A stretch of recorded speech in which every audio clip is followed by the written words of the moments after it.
Fresh off the All-Star break, the Rays are back at home at Tropicana Field as they're coming on in to see the Rays take on the Miami Marlins in the 3-game series.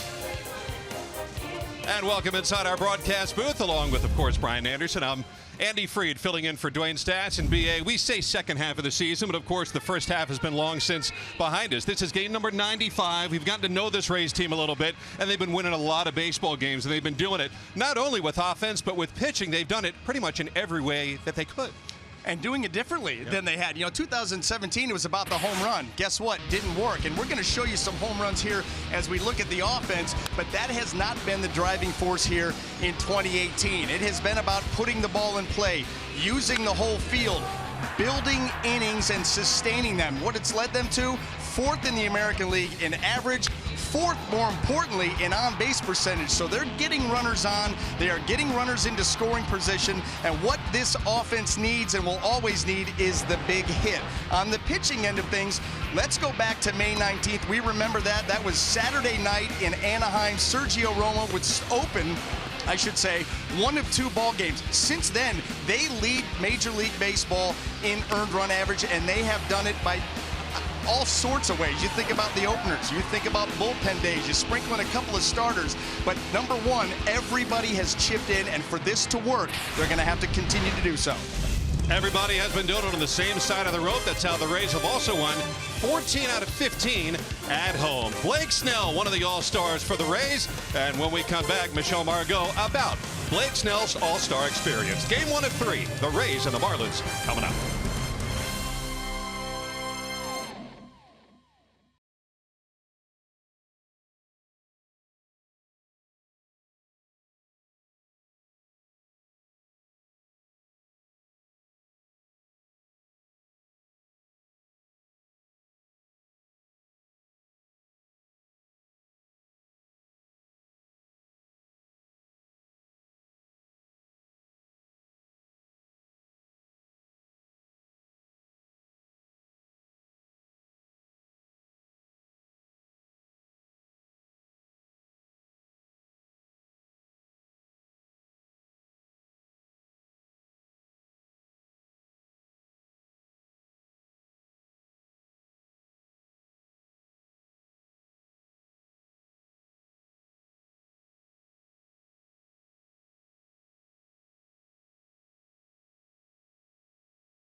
Season here at Tropicana Field. Well, that guy right there, Blake Snell, participated in his first ever career All-Star game this past week. He pitched the 3rd inning and then 2/3 of the 4th inning, and he gave up a home run, allowed 2 walks, struck out 3, and that home run was against Wilson Contreras of the National League team. But overall, a very exciting experience for Blake Snell. Here's manager Kevin Cash on what the experience did for Blake. I don't think he's going to have too much more anxiety going out, stepping on the mound, unless we, get to playoff baseball, which I hope we're coming towards. But I mean, that's a pretty big stage, what he did. So to check that box has got to be something fairly special for him. Well, when we come back, it is game 1 of the Citrus Series between your Tampa Bay Rays and Miami Marlins. Nathan Eovaldi on the bump for Tampa Bay, and Dan Straley takes the rock for Miami. First pitch with Andy Freed and Brian Anderson. Next.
It has been some first half for the Tampa Bay Rays. At one point they were 4-13, and since then they are 11 games over 500 as Nathan Eovaldi takes to the mound. And tonight's lineup presented by our local Ford dealers. Derek Dietrich, once a member of the Rays farm system, will lead it off. Brian Anderson, no, not the one I'm sitting next to, of course.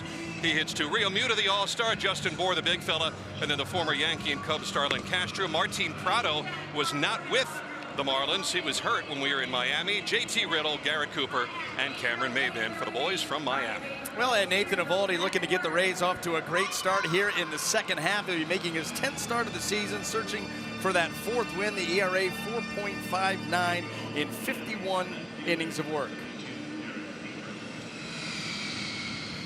28 years of age, Nathan Eovaldi. Poor fella, this is his 10th start, but only his 3rd here at Tropicana Field. He has been the road warrior, so to speak, for the Rays. Couple of no-hit bids, flirted with that. Couple of starts to go in New York against the Mets, but we're ready to go. The Citrus Series underway, and Derek Dietrich leads it off, and that's right there the way you start a second half. 0-1. Well, and that's the way that Nathan Eovaldi starts just about every time he goes out there. First pitch fastball right at 97 miles an hour. The guy's got a tremendous arm, ton of velocity.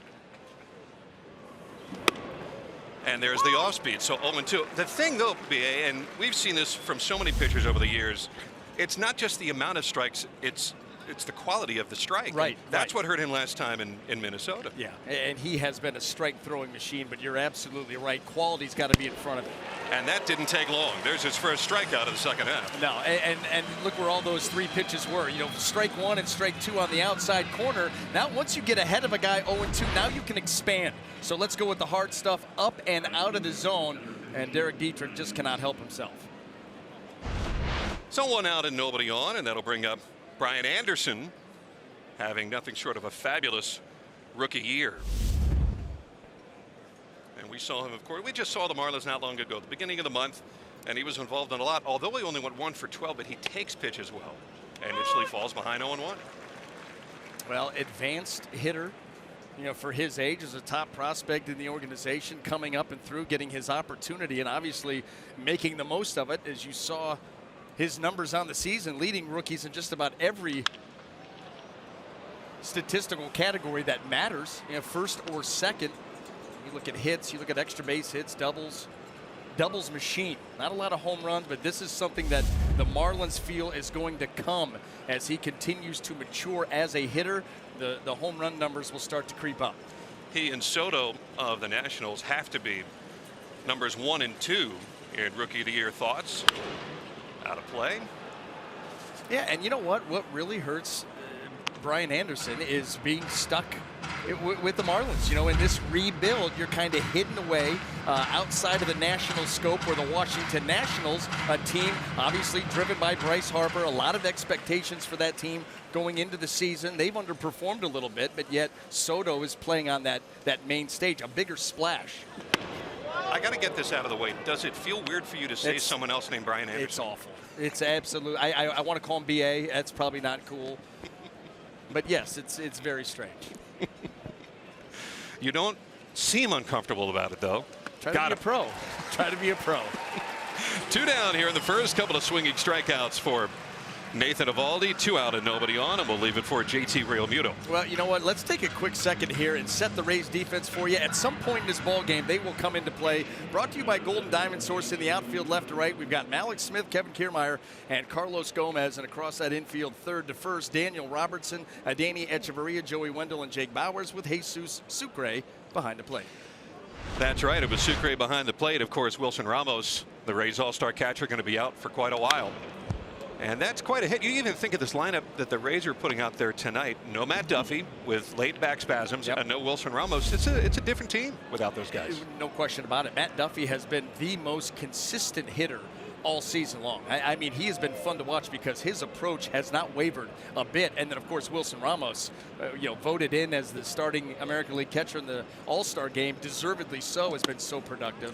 And you had to really feel for him.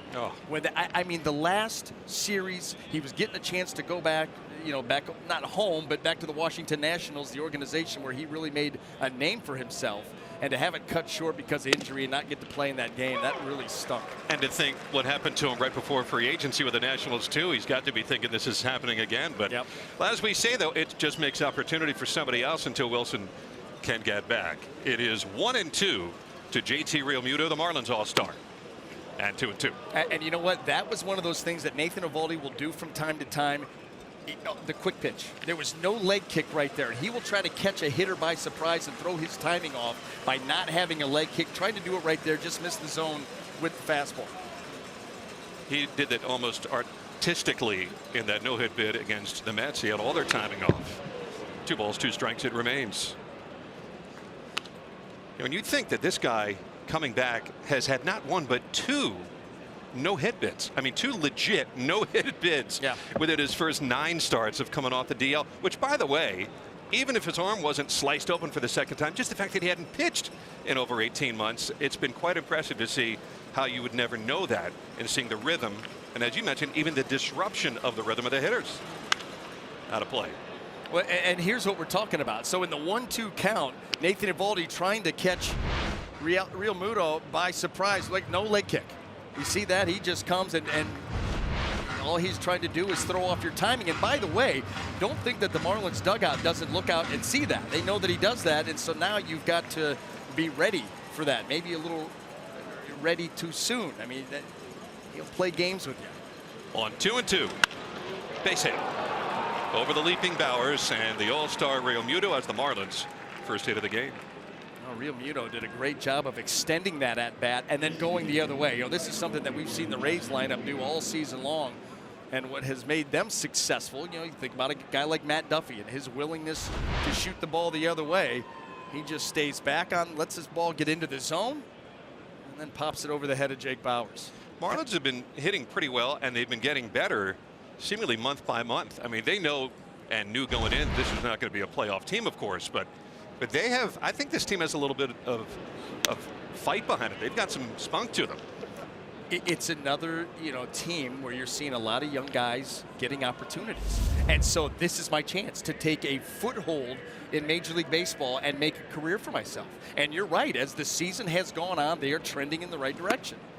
And then you get guys like this, Justin Bour, who have been there prior to this rebuild. And it always seems whenever a team rebuilds, there's always one, maybe two guys that are able to transition from the earlier version of that team to the later version of that team. And I'll bet Bour thinks that this team could get interesting. He's a cleanup hitter right in the middle of it. 1-1. 1-2. Got tied up right there. Good pitch by Eovaldi. He's got the good fastball, 97-ish. He will cut it quite a bit, and he'll do that in the mid-90s. That looked like it could have been one of them right there, and really tied up Bour. A ball and 2 strikes, 2 down, no score. Got him.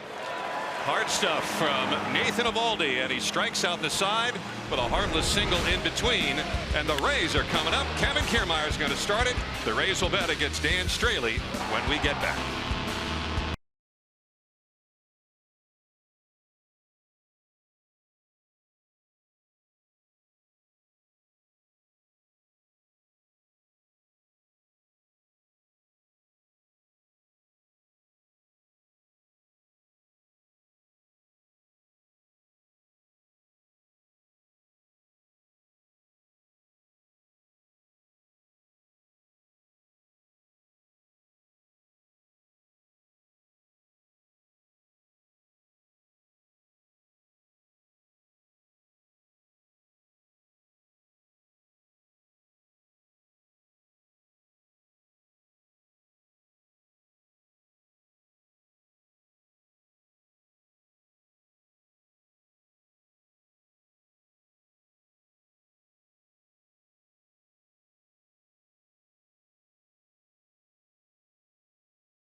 Lineup presented by your local Ford dealers.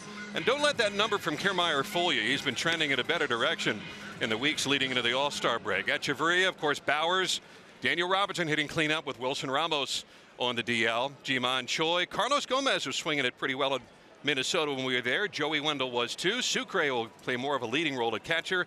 And then Malik Smith will round it out. Well, taking the mound tonight for the Marlins is going to be right-hander Dan Straley, making his 15th start of the season. 3-4 record, ERA 4.29. You can see by the innings, 71 in the third, averages just about 5 innings a start. And really, when you look at Straley, it's how he starts off the game will tell you most of the time how his outing is going to go. The struggles usually happen early.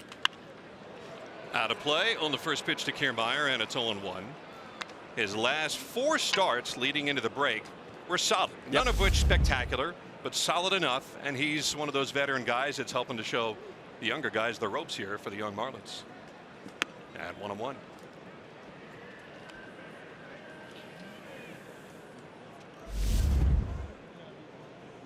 there you are. Opponent's average, you'll take that all day long. ERA 3.20 for quality. There's his slider. That's his best of the off-speed pitches. He'll mix the changeup in as well.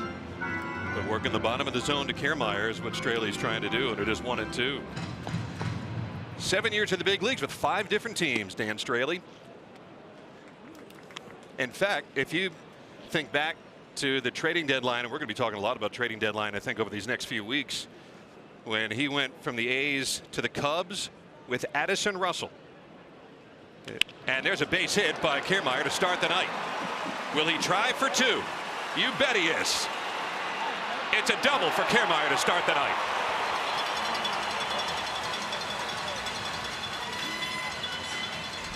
Absolutely love the mindset of Kevin Kiermaier.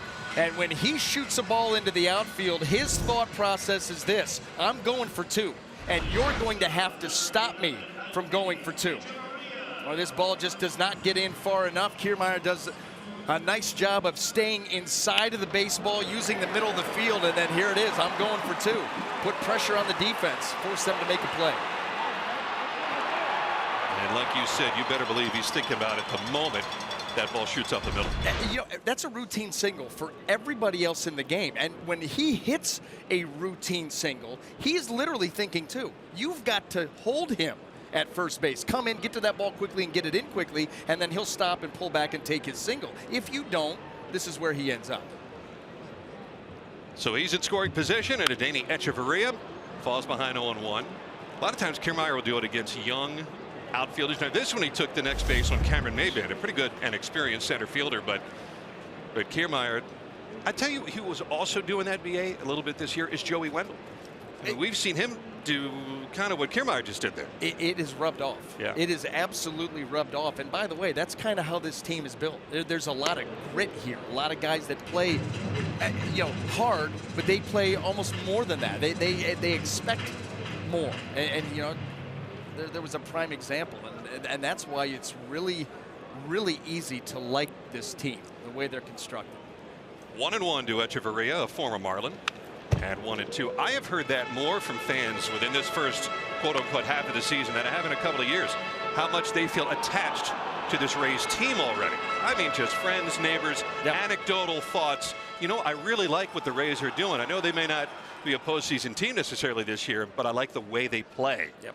And we've seen it. We've had a front row seat. A ball and 2 strikes to Echeverria.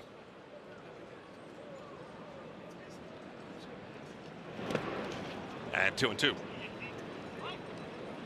In the original lineup today for the Rays, Echeverria was not in it. It was going to be Matt Duffy hitting second and playing third base, and Daniel Robertson playing short and batting cleanup. But Duffy with back spasms not long before game time, and Kevin Cash had to call the audible, and that's why Echeverria is in there against his former team. 2 balls, 2 strikes. Kevin Cash said too that Duffy was fine, and then all of a sudden that back spasms and locked up on him. To third. No, base hit left field. Kiermaier is being waved.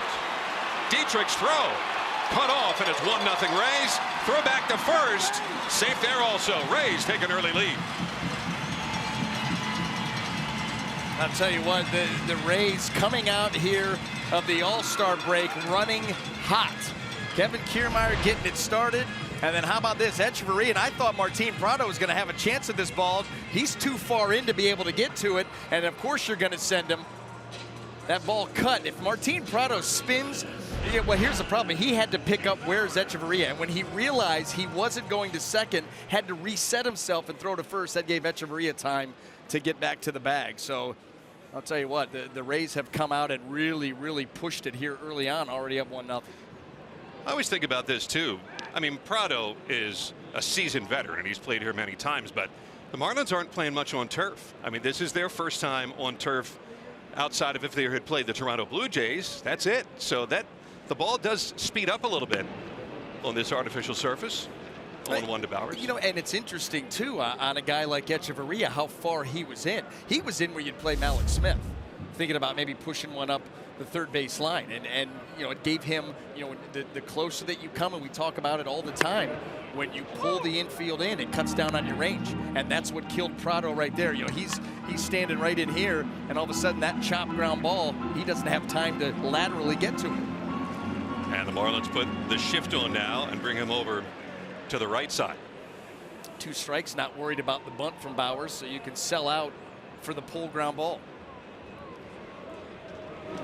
And he's down on 3 pitches. First strikeout for Straley, went off speed. You know, that's Straley, not overpowering. You know, fastball, slider, changeup. But his changeup at times can be a good swing and miss pitch for him, and here it is. 83, catching a lot of the plate, but the arm speed and the deception, you see Bowers pulls off of it and able to get the big strikeout. So 1 out. With Echeverria aboard at first, and up comes Daniel Robertson.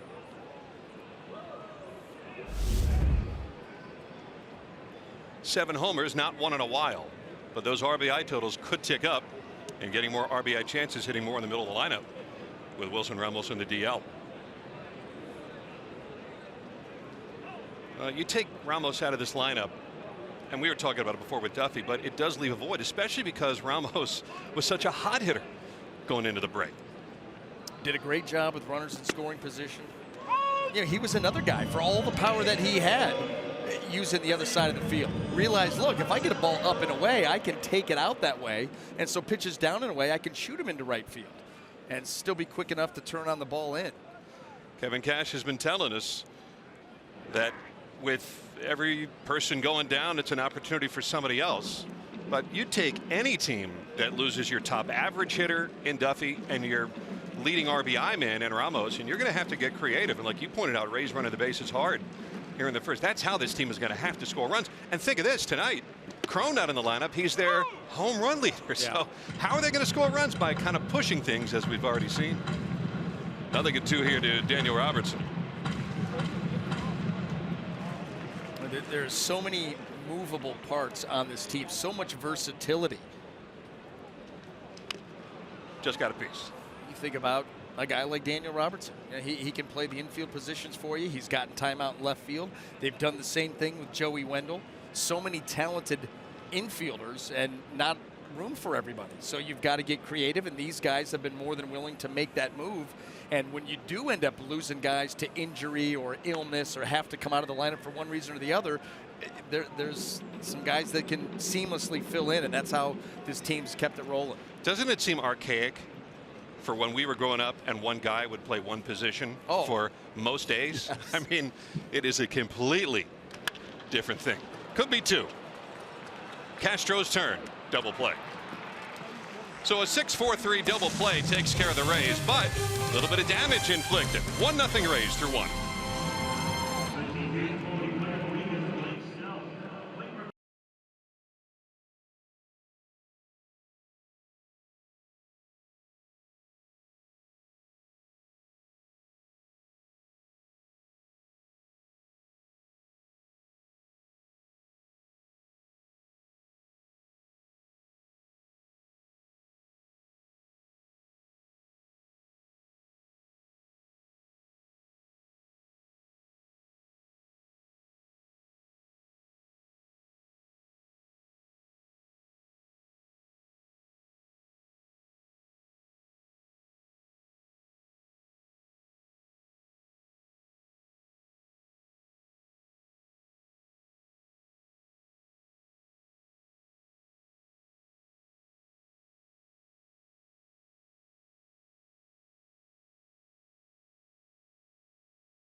MLB TV is now available at a lower price for $82.99. Watch every out-of-market regular season game live or on demand. Your subscription includes MLB At-Bat Premium, allowing you to watch live baseball on your favorite supported devices. Blackout and other restrictions apply.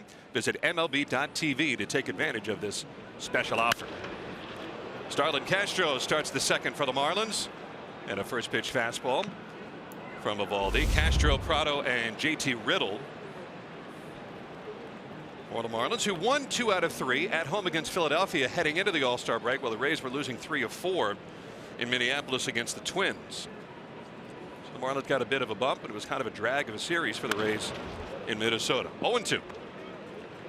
Right. What was so disappointing about the series for the Rays is the offense. I mean, they put up a ton of runs, and for the first time really all season long, they gave up a lot of runs. And so, you know, what was interesting, I thought about that too, was, you know, there were 3 games in that series where you had, you know, Snell, Eovaldi, and Archer, and they didn't get the innings that you would normally expect out of those 3 guys. And then you combine that with another bullpen day, and a lot of stress gets put on these guys, and that's what can happen. Well, I've heard it said that it's a Cardinal sin to waste great pitching, as Castro lines one to right, and the Marlins had their second hit. But what is it called if you waste all that offense? I mean, that's really what happened, and that's so unlike the way this team is built. Just one of those series, and you know, you're going to see that 162 games of anything. You're going to get some stretches where you're like, where did that come from? And that was one of those series. Now you hope for the bounce back. Good start. Now Martin Prado, veteran, we've seen him for a number of years. In fact, I think he's played in this ballpark with like 3 or 4 different teams. Yankees, Braves, Diamondbacks, and 1-0. Eovaldi pitching inside a bit there. That does not tend to be the way the Rays do things, but Eovaldi's a little bit different. He seems to be a little more willing to move a guy off the plate. A little bit more old school. There's no question about that. Knows that he's got the velocity too to not only pitch in there effectively, but intimidation. And you come 97 in on a guy's hands like that. Gomez has it all lined up, and there's one away. And let's check in now with Michelle Margot. Thank you so much, Andy. Well, with Wilson Ramos's injury comes a catching void, and the Rays have filled that void by calling up Adam Moore from AAA Durham. And in correspondence, they have designated Johnny Field, outfielder, for assignment. And Kevin Cash said that Adam Moore should have a seamless transition because of the roster turnover between AAA and here. And he has a lot of experience catching some of these guys. So he understands basically what the Rays are trying to do with this pitching staff. Guys? Thank you, Michelle, very much. And I wonder the difference it'll be for this staff. Let's face it, they threw most of their innings to one guy this year. I mean, Sucre is certainly an established member of this team, but I would think from a pitching standpoint, it is a little different now moving forward, for at least for the foreseeable future. It could be, but they have certainly logged time together, and they understand what Sucre is all about. The thing I love about Jesus Sucre is he's very animated behind the plate. He shows these guys where he wants to pitch, what he expects, you know, where he wants the pitch to be, whether it be up, down, he'll tap the ground. He really almost coaches these guys along, and I know that's appreciated, you know, by guys on the staff, because it lets you know, and Wilson Ramos the same way, really lets you know that they are emotionally invested in your outing, and that matters. But I don't think it will be that big of a transition at all, because I think Ramos and Sucre sharing information, they talk to these pitchers all the time. It should be fine. Out of play. But what about when Moore comes up? Because there's not a whole lot of experience with the pitchers that the Rays have with Moore. There's some with some of the young guys that came up. Will there be a learning curve? Does there need to be a learning curve? Crash course. He'll be sitting down there talking with, you know, whether it be Kyle Snyder about game planning, with Sucre before the game, after the game. You know, there'll be a lot of information sharing, and let's not forget too that Adam Moore does have big league experience, so he's not going to be wowed by being up here. He's been there, done that before. You bet parts of 8 years. Close pitch, 2-2 now to JT Riddle. There's Adam Moore. And you know, that's the thing too. You get to work with these guys, you know, in spring training, and get to know that you probably, you know, some guys probably keep a little book, and you know, you pick the brain of the pitching coach who does what well. You talk to the pitcher that you're going to catch. How do you like to set up? How about the cut on that pitch? Yeah. Out number 2. Eovaldi, I'll tell you, for the most part, has gotten the majority of his pitches to very good spots here tonight. And that backdoor cutter, you start that pitch off the plate away, the hitter gives up on it thinking that's a ball, and then all of a sudden that cutting action takes it right to the edge. So 2 down. Once again, pumping the strike zone, or as they see these days, filling up the strike zone. Yes. Fill up the edges of the strike zone. That's right. Like that. Garrett Cooper, right-hand batter. And go figure, another rookie on these Marlins. He was injured when we were in Miami in early July.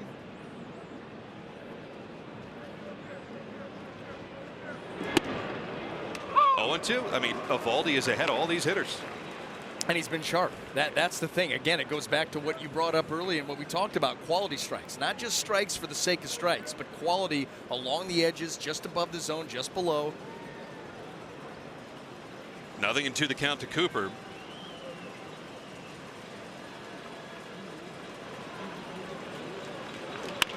To short. Routine for Echeverria. Side retired.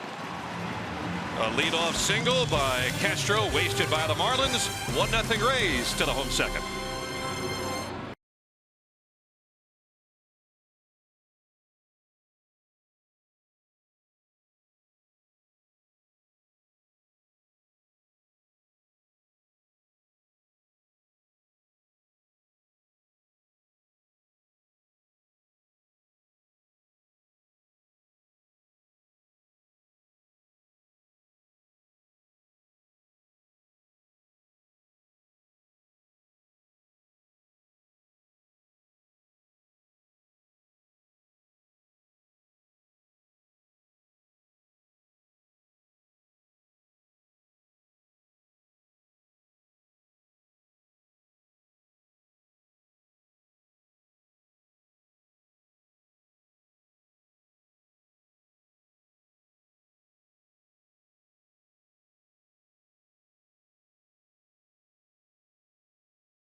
Rays with an early lead here at Tropicana Field as we get ready for the bottom of the second.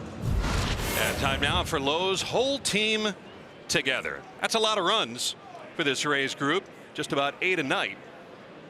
And a lot of that started when Eovaldi pitched in New York that Sunday afternoon when they won 9-0. Yeah. Look at that, with runners in scoring position. Ji-Man Choi, first ball swinging. Little trick hop, but taken by Cooper. 1 away. That's what we talked about in the open when we were talking about this team offensively.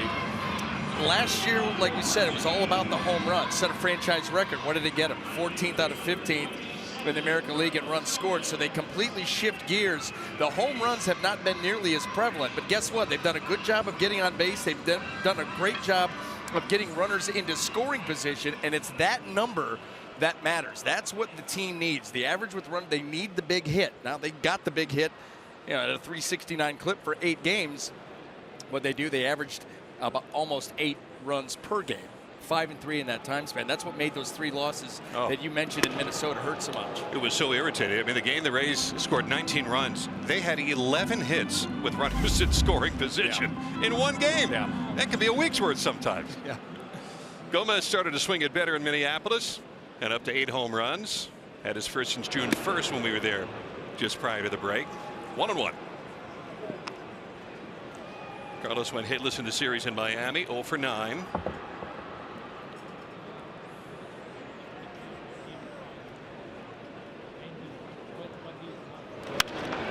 To left field. Don't think he got enough though. Dietrich in front of the track, 2 down. Off the end of the bat. That ball just moving down and away and off the end of the bat. Had the right trajectory, gets a little bit more on the barrel, and it's 2-0. I do think he's swinging it better. I mean, this pitch. Not just they just dip down and away and get it right off the end. Misses the sweet spot, so it's not going to have the same carry. Is that why late movement is so important to the pitches? That's exactly right. You know, you keep those pitches in the zone as long as you can and then take them to the edge or beyond. And that's what pitchers are looking to do. Make it present itself like a strike, end up a ball, or end up on the fringes. And hopefully late. That's where the spin comes in. You know, you talk about spin on a slider, the finish and fade and on a changeup or a split. Joey Wendell.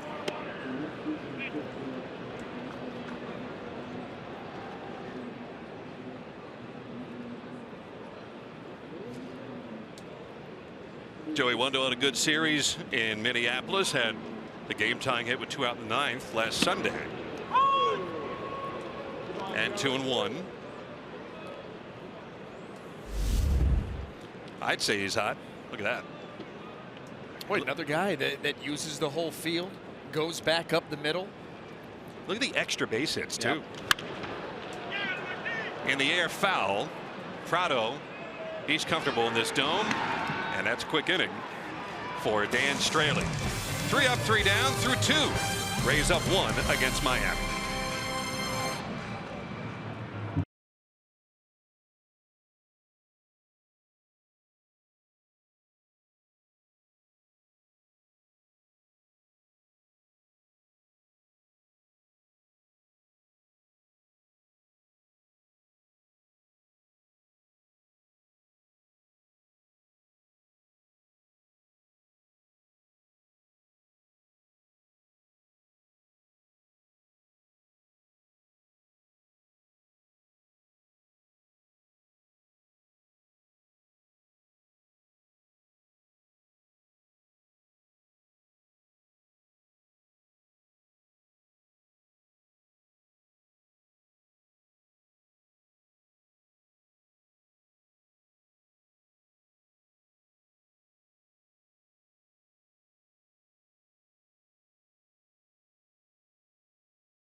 That series coming off that race, 8-1 homestand. We went over to Miami and the Marlins took 2 of 3.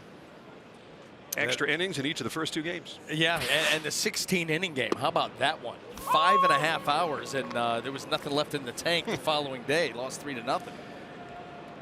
Rays are out of pitchers and everything. I mean, you go that deep into a game, it's going to affect, especially what always seems to happen when you have a day game the next day.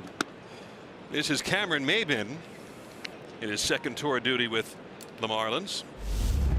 You know, and that was the 16-inning game. Wasn't that Ryan Yarbrough started, but got a quick hook early in that ball game for a hitting situation, you know, coming up in the National League. And you know, I know that we had talked about the fact that it was I wouldn't say a risky move, but it was a bold move so early in the game. And then on top of that, you go 16. So you torched everybody out in that bullpen, and that was tough. It took a guy like Hunter Wood to throw 3 innings of relief to bridge it to the point where you'd start matching up again, and then nobody could hold on to a lead. So the best laid plans. 1-2 to Maybin. Yeah, that's why I really think, and I don't think it sounds crazy at all, but I think at what when you look at what this Rays team has gone through, with their injuries, to Eovaldi coming out of spring training, and then all of a sudden Archer and Faria go down, and then you have the opener and you have bullpen days, and you kind of completely remake your offense, and the way that Kevin Cash has had to juggle, Echeverria and Adames. Of course, Adames isn't here right now, but you still have Wendell, Robertson, Duffy. You've got to move these guys all around and then manage that pitching staff. And I know that I'm not the only one that feels this way, is that Kevin Cash, leader in the clubhouse for manager of the year? I would think. I mean, I know that you look at some of these other teams and their records, and you just go, well, these guys are 50 games above 500. Okay, good. But with what he's had to do in his job, you start to look behind the scenes and what he's done with this team. Would you have thought over 500 after the way they started off? No way, especially when they started at 4-13. And I'm with you. I mean, I think you can cross off Cora. You could cross off Aaron Boone, Francona. Lots of expectations there, and A.J. Hinch. I think right now it's between Kevin Cash, Scott Service of the Mariners, and then Bob Melvin. His Oakland A's are suddenly the big thing going in the American League, and they're suddenly challenging the Mariners. So I think Manager of the Year is a three-guy race right now with things pretty much wide open. Yep, I absolutely agree, but I look at the work that he does with that pitch staff, having to make that move with Yarbrough and say, you know what, this is a roll of the dice, but I'm going to do it. And all of a sudden, 13 innings after that, you're wrapping up the game, probably thought, maybe I went to the bench a little bit too soon. But that's what he's had to do. You think about, there was a time there where you had two viable starters. That was it. And then the other days, and by the way, you hope they were going deep to not put pressure on the bullpen, and then have to piece it together the other 3 days of the week. Extremely difficult. When you think too, the nerviness of being able to not just go with the opener, but stick with the opener. I'd asked Kevin one day in the dugout before a game, when all this was starting to go on and everybody's crushing the Rays and what are they doing and they're ruining the game and blah blah blah blah blah. I said, would you have been able to do this and stick with it as comfortably as you have 4 years ago when you were a first-year manager? That's well hit. And we've got a tie ball game. Derek Dietrich with a solo home run, and the Marlins have come back to tie the Rays. That's 12 of them, and he's done his most damage on the road this year. 323 away from Marlins Park. 1-1.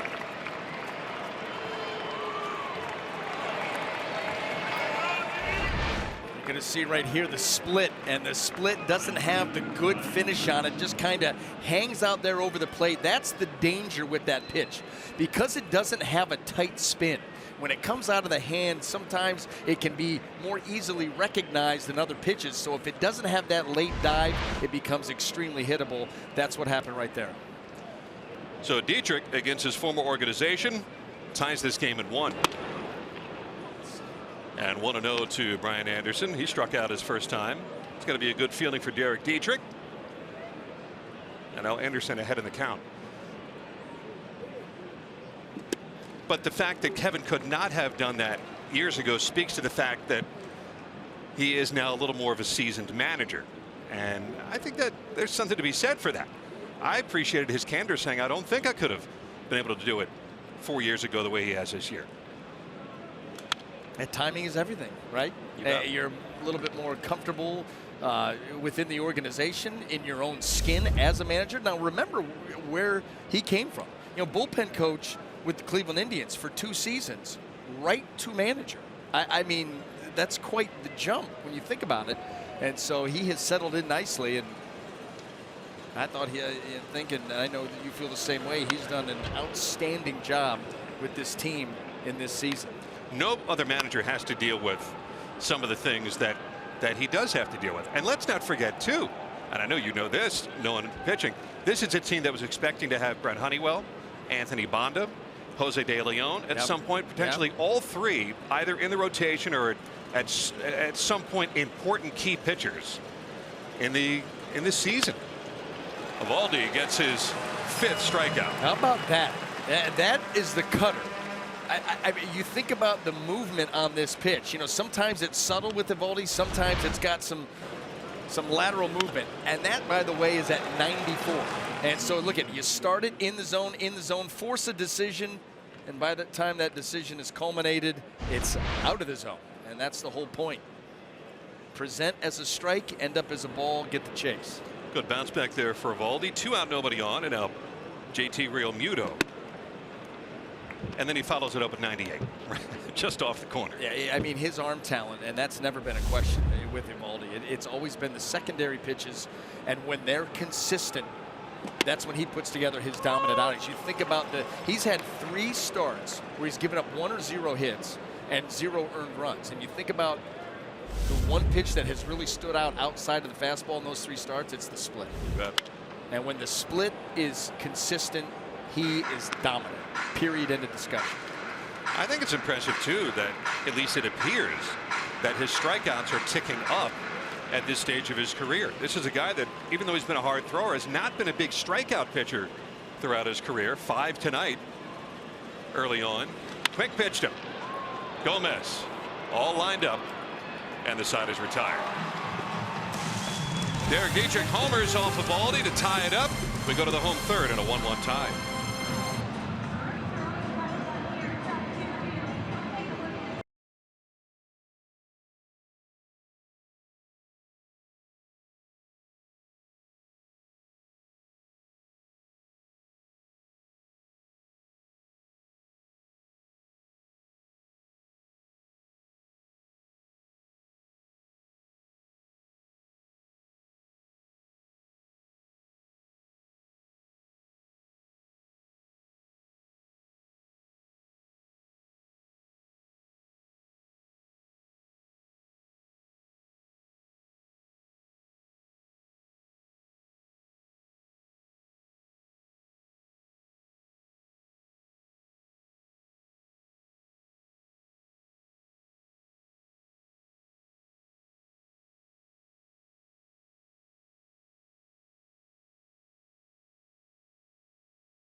Inside look.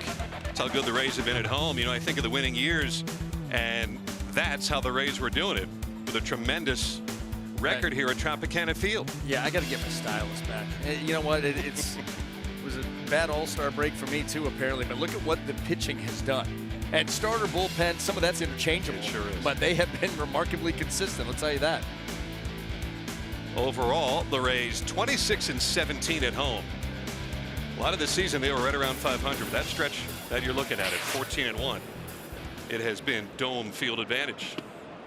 1-0 to Sucres. We begin the home third. 1-1 tie. That's why a lot of times when you see those graphics and I want to highlight something, I'll give the check mark. Because you see I struggle with the circle.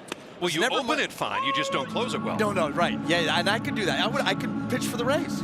Just like Stanek, I'll go out there, give you 2 solid innings. That's right. And then you figure it out from there. For a guy that threw a pretty good circle change, you'd think you might be a little bit better at this. You would think. You would think.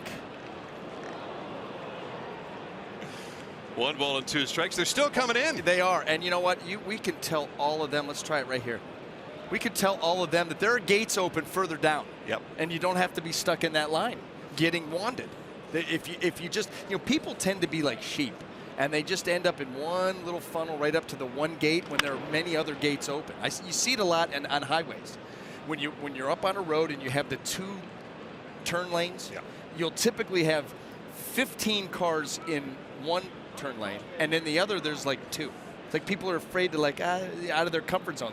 They're sheep and they get in line. We've been conditioned for the expectation of a long line, which you may not have to deal with. No. I mean, listen, we know it's the Citrus Series, but just venture a little further down and you're already here enjoying the ball game. I can tell you there are other gates open. You don't have to always expect that long line. This is Starlin Castro. And out number 1. Oh, 1 out, nobody on.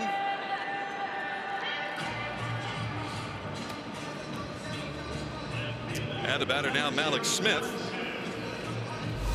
who with that 284, the lion's share of that has been at home, 345 at Tropicana Field. I mean, think about the different ways that he can hurt you, and that's why you see you see Prado down where he's at, trying to take away that bunt. One thing that opens you up for is maybe you don't want to bunt in this particular at bat, but a pitch that's away, you can slap it right by him, because once again, he has no range when you're playing that tight. I'd like to see him try it almost every at bat, a flash of a bunt, and get him in that much farther. And you will move guys all over the place. I think it was the Detroit series, we saw their second baseman playing in almost on the cut of the grass. Yeah. To take away, the bunt where he was going to pull it potentially, because if he pushes it up the third base line and puts it in a perfect spot, you aren't throwing him out. I don't care where you're at. And if he pulls one by the pitcher and gets it into this area, that second baseman, too far for him to come in and be able to make a play. It almost looks like a person. And be able to make a play at first base. So the Tigers had him way up at the cut of the grass. I've never seen that before. And he ended up grounded right to him. And he hit it hard, as I recall. He did. Well, the Marlins are playing him back at second base, but now that there's 2 strikes, probably won't be trying it. 1-2 the count. 2-2. As long as I'm drawn on the telestrator and I don't end up writing "I did it," I feel like I've accomplished something. Well, look, you've had an All-Star break. You're off a couple days prior to the All-Star break. It takes time. Sloppy. 3-2 to Malik Smith. Although if we were playing hangman, I still would have won there because the other arms were never drawn. You were inadvertently drawing people. Yeah. Did you have a good All-Star break, though? Oh, it was quite frankly was the fastest week of my life. You go back, you start running around with the kids, and you blink and you're like, where did the 6.5 days go? Yeah. It's crazy. But also nice to be back to work and being productive again. It's amazing with this game of baseball. You get out of the routine. And it feels very strange. I've often thought in baseball it's like reading a summer-long novel, and then if you skip a page, it takes you a second to go, well, wait a minute, how did that happen again? And even 4 days off when the team isn't playing, it feels a little awkward coming back. I'm going to tell you what, and as a player, it was the same way. Was it really? Even a day off, you'd come back that second day, forget the All-Star break. Off the glove, we'll never get him. Should be a base hit for Malik Smith. You had a shot. Well, he hit it to second base. He did, and it caught leather, too. Here comes Straley. This pitch wants it in, ends up away. That allows Malik to get extended. Here's the liner, and Starlin Castro. That ball rattled around in that mid, just out of there. It is a base hit. And we'll see if Malik wants to take off here. I mean, you would come back from even a day off and start playing catch and feel like, wow, when was the last time I've done this? And it was 2 days before. All-Star break feels like an eternity, and that's why you have those workouts on that final day to get guys back in to the rhythm, throwing, because usually you just check out for a couple of days, enjoy some free time, because you know what you're about to get into the second half of the season, and a lot of important ball games coming down the stretch. Cobwebs form fast. Yes, they do. In this game, it's a game of repetition. Baseball is a game of repetition, and that's why you see these guys out there every day, whether it's on the field or in the cages, taking BP, taking ground balls, something. Guys that win multiple Gold Gloves, Platinum Glove Award winner. They're out there every day working on this. That's the way the game is built, and that's how you stay sharp. Slowly hit. They'll try for second, and they do get Malik Smith. Pretty good play by Garrett Cooper, rookie first baseman, to get the lead runner. Yeah, and I'll tell you why. Because you know that his heart was beating out of his chest. Here comes a slow roller. Well, I shouldn't say roller, a slow chopper. Well, pick your poison. Do I go for the fast guy going to second, or do I try to beat Kiermaier to the bag? That's not an easy play, and you've got to make a quick decision because you got 2 guys on the base paths that can fly. A perfect throw, too. Well done. by Garrett Cooper. So Kiermaier aboard with 2 men away. And Adeiny Echeverria knocked in the first run. Or I should say the only run for the Rays.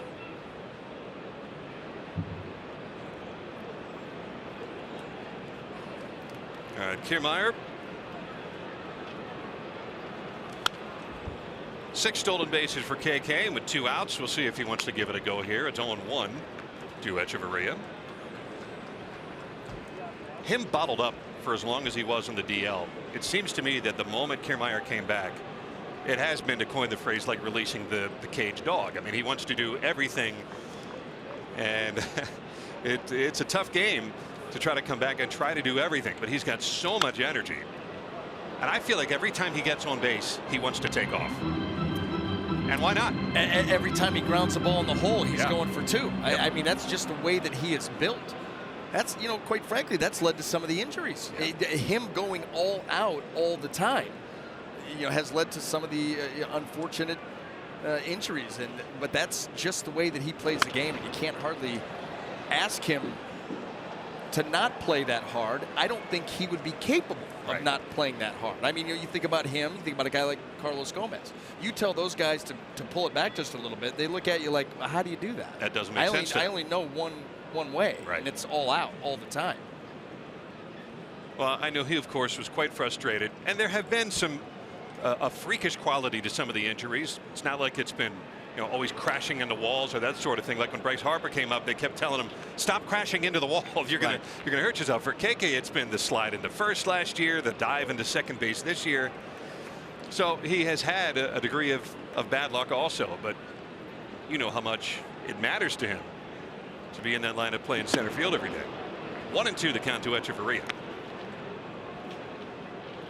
And Kevin Cash is prone to give the green light to these guys. I mean, that's the way. I mean, this team has 2 guys with double figures in home runs. 2. So you got to push it other ways. We've already seen it tonight. We'll see if KK is thinking about it here on 1-2 to Echeverria. And you know, opposing base. Check swing, strike 3. No appeal by Manny Gonzalez. He called it himself, and the Rays get the infield single by Malik Smith, and nothing else. 1-1.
And Eovaldi and Straley battling here as we go to the 4th.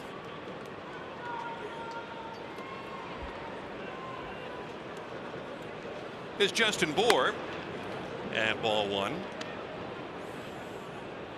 Twice in the career of Nathan Eovaldi has he faced these Marlins in 2 different iterations of the Marlins. One time it did not go well at all when he was a Yankee, and then he pitched pretty well against him in that series when we were there in early July. He had given up an RBI double to Miguel Rojas and a solo homer to JT Realmuto, but that was about it.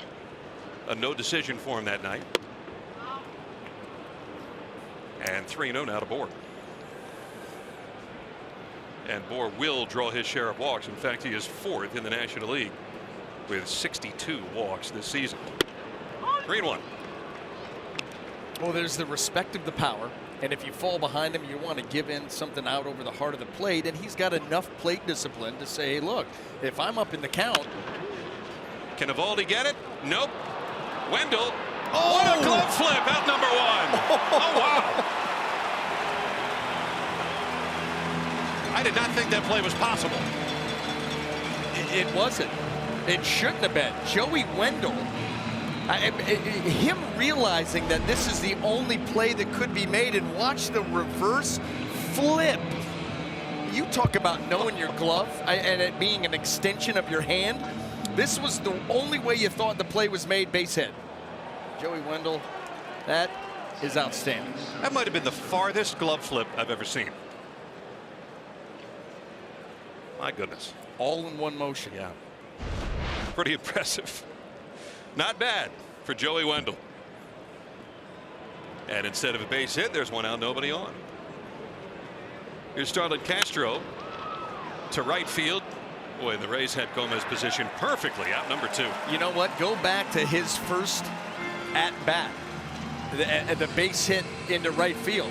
If Gomez is not positioned where he is, it's a double. It was up the line, but they have Carlos Gomez tight up to that line. He pitched Castro away. He hits it right where Carlos Gomez was, and he's that same way with Martin Prado. Boy, look at the Rays outfield right now. Wow. Look at this. Kiermaier, Gomez. And then, of course, you got Malix out here in left center. That is quite the extreme shift from an outfield. The Rays have been doing more and more extreme outfield opposite shifts. That's why. Wendell and side retired. Defense is what it's all about here in the 4th inning. Positioning and converting the play. 1-1.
Well, if you're wondering what some of these guys did during their all-star breaks, 2 of them got puppies. This is Sergio Romo's little puppy, Chuco. He's super tired. He's been playing with the guys all day. And then Jake Bauers got a half golden retriever, half cocker spaniel, I believe, named Paxton.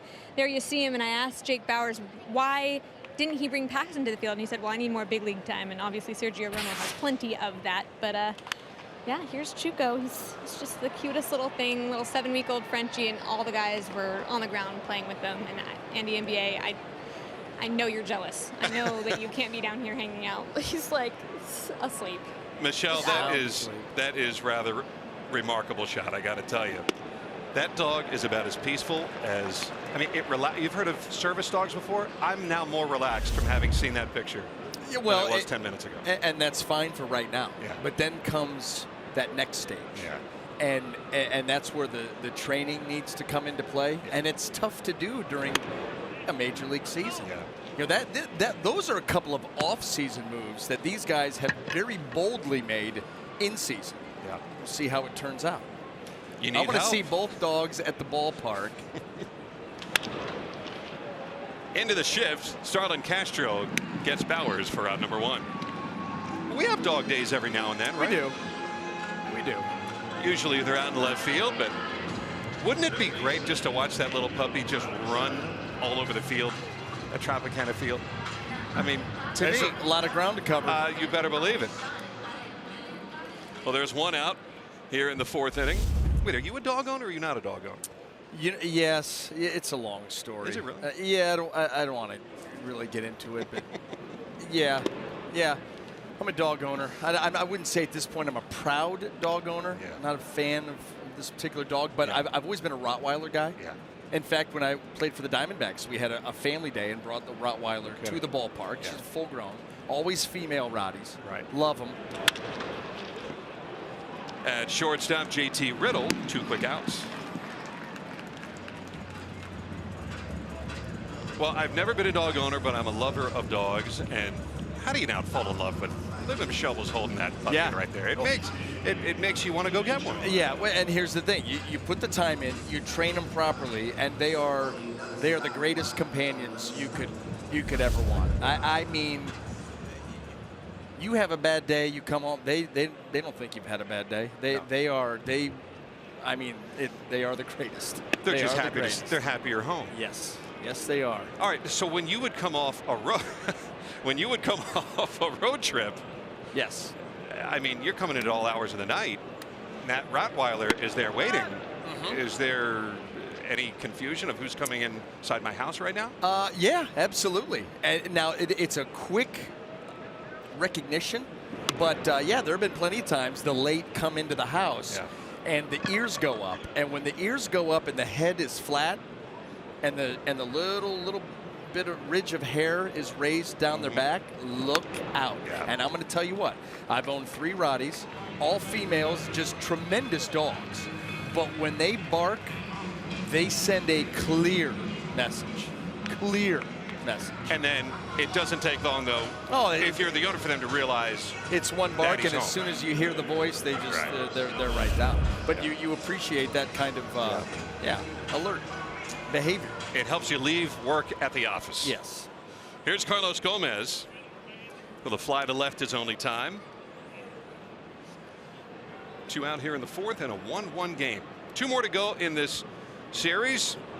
Tomorrow at 6:10, Sunday at 1:10. Of course, we'll have them both for you. That's a base hit. Choi's going to hold at second base. So Carlos Gomez swinging the bat a little better heading into the All-Star break. And he's hit the ball well twice tonight, and now he's got a hit to show for it. Well, you remember that first at bat. It was the slider down and away that went off the end of the bat. This one he's able to go down and keep it on a line. Still, Straley was able to get that ball towards the end off the barrel, but a better line this time. He's able to drop it in, keep this inning alive here with 2 outs. And get him into scoring position. Ji-Man Choi at second after the walk. Gomez aboard, and now it'll be up to Joey Wendell. See if we can put the Rays on top.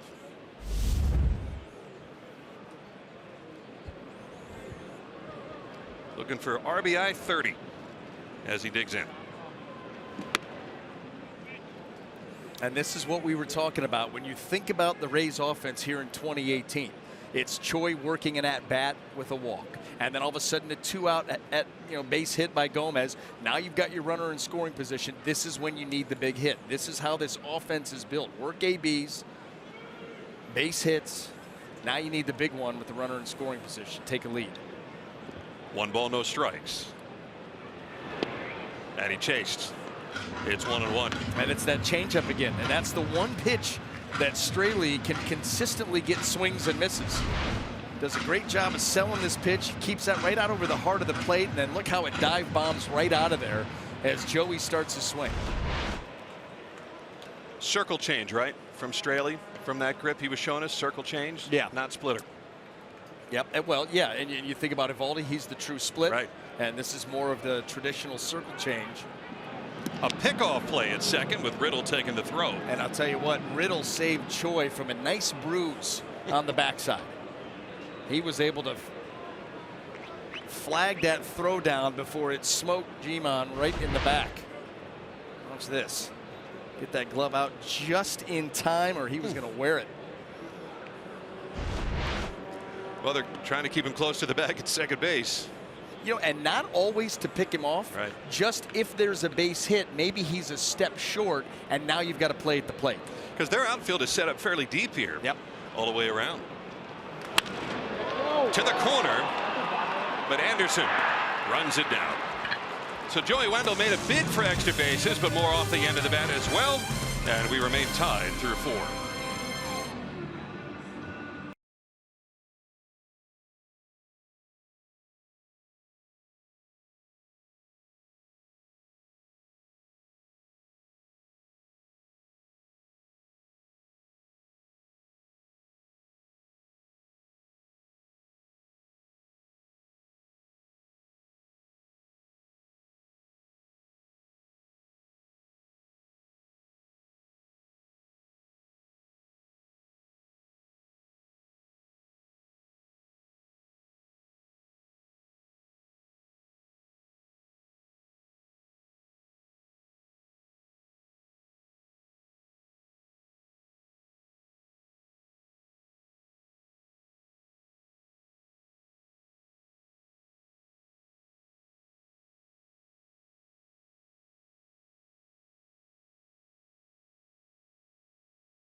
Let's take a look at our Bonefish Grill fresh catch of the game. I was wondering what took us so long because this play right here, Joey Wendell with the backhanded glove flip from that distance with that accuracy. Are you kidding? Looks better every time we see it. It really does. JT Riddle with a count 0-1. The Rays have made some defensive changes here kind of out of nowhere. C.J. Cron now at first. Malik Smith goes to center. Kiermaier's out of the game. And you don't like that at all. And that Jake Bauer is going from first base to left field. Usually we'd see something that would lead us to believe something happened. I didn't see anything from Kiermaier that would lead us to believe he needed to be removed. So we hope he's okay, of course.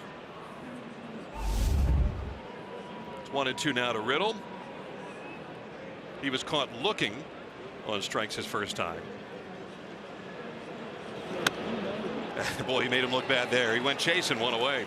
6 strikeouts now for Nathan Evaldi. Well, and the way that he got him the last at bat was the backdoor cutter, right? So here we're going to come right back with it. Riddle's like, you know what? No, not this time. But you see that defensive swing on a cutter that was left up and out of the zone. And look at the swing right there. All wrists and forearm. Just a quick defensive swing, not wanting to get caught looking again. And at 95, you have almost no time once you make that decision to go. 0-1 now to Garrett Cooper. That's a seasoned pitcher and a young hitter. Yep. And obviously finding something that works. And that's some flat out velocity at 98, 0-2. Well, you start him at 90, and then all of a sudden you add 8. And now, once again, Evaldi back up in the count 0-2 and can really expand in any direction that he wants. Fought off, and it stays 0-2. Now you think about this. You think about if Eovaldi gets back to Riddle for a third time. What do you think Riddle's going to be looking for with 2 strikes? That's when you 98 right in on his hands. And the poor kid goes back and says, that tough night. And probably with a busted bat, too, if he even makes contact. If he even gets to it. 1-2 to Cooper. You find these hitters when they sell themselves out to banking on a certain pitch, especially if it's away, and you come in, you will lock them up. Most of the time, they're not even capable of swinging. Back-to-back strikeouts for Nathan Eovaldi. That's 7 of them now. And all but 1 are swinging. Boy, just overpowering. Drive this pitch, just continually moving away. It hops the bat of Cooper, and he just keeps it rolling. Yep, he's in a pretty good class right there. How about that? How about that? Average at 96.8, and then you think about those cutters, 93, 94, 95. As we were saying, too, his strikeout totals are ticking upward in a very good direction. 2 out, nobody on. Cameron Maybin didn't go after it. 1-0.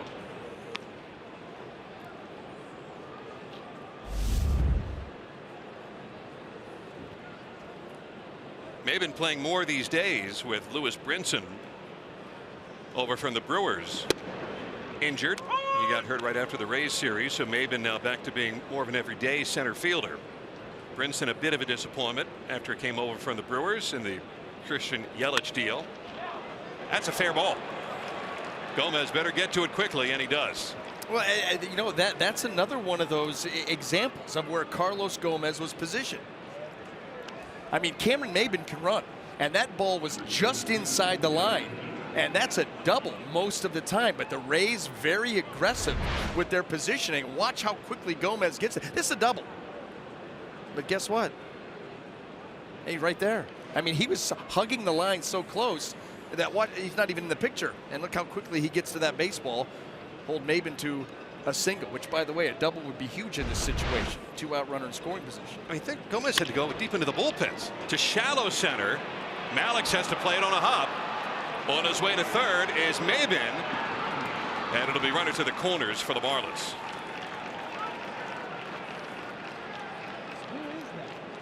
And let's check in with Michelle Margot. Thanks, Andy. Yeah, well, you guys mentioned not seeing anything on Kevin Kiermaier. Well, Ray's PR just informed me that it is right foot discomfort for KK. He will be reevaluated tomorrow, guys. Thank you, Michelle. So right hip soreness, and you always wonder too when you hear that, is that well, first of all, now I'm trying to remember the hip he injured last year. I'm going off memory, I'll look it up if it was right or left last year. Remember when he slid into first? Yep. Against the White Sox. Oh, okay. It was his foot. Well, now it's runners to the corners. Yeah, but you know what? But the thought is the same. You know, the hip, the foot, obviously this is a foot issue, foot discomfort, but it's the wheels. And so much of his game is dependent on his wheels. You think about the first initial hit of the ball game where he turns a single into a double, the way that he's able to track balls down. So anytime you're talking about messing with his with his wheels, it's going to be a big deal. And so for Kevin Kiermaier, who you made the point earlier, how badly he wants to be out on the field, if he has enough discomfort in his foot to take him out of the ball game, might as well take him out, and we'll see about tomorrow. Absolutely, you hope for the best. So now it's a Rays lineup without Duffy, without Kiermaier, and without Ramos. But, you know, we learned many years ago, you just can't focus on who's not there. You got to focus, as Kevin Cash would say, on the guys that are there. But let's hope that it's nothing too serious here for Kevin Kiermaier. 1-1 the count to Anderson. A bluff at first, and Sucre thought about throwing behind Dietrich and probably thought wiser. 2 balls and 1 strike. Always got to be careful, and that's another way you keep a guy's secondary lead from getting too big. That threat of a catcher throwing behind you. We know that Ramos likes to do it. Sucre likes to do it. They want to get a head start on that secondary lead, and if they go a half step too far, you fire behind them and get a quick out. Just got a piece. Of course, you got to be extra careful if you have a runner at third. Oh yeah. Any ball that gets away could be in the lead. Because it could be a bait job. I mean, it could be Dietrich, you delayed steal in these situations, and all of a sudden you force the decision to have to make, or force the defense to make a decision and make a play. You throw behind him, and all of a sudden he gets caught in a rundown, and then C.J. Crone, his eyes are on a swivel, trying to make sure that Maben stays at third. Of course, Crone just came into the game, too. Right. 2-2 the count. Anderson has struck out swinging both times. Just got a piece. That's some long reach there for Brian Anderson, the rookie, to spoil off a borderline pitch. Yeah, my mom used to say that when I would go into the pantry. Get the things that I should not have been getting into. And she would say Brian Anderson. That's right. Well, just like the man at the plate. No, it was Brian James. Oh, really? Yes, for sure. Yeah. If the middle name got dropped, you were in for a hurt. Yeah. I get the feeling your mom was the disciplinarian. Oh, hands down. Now, Dad was the muscle, but Mom sent him over. 2-2 here to this Brian Anderson. Nope, throw to first. Now I got to look out to see what his middle name is.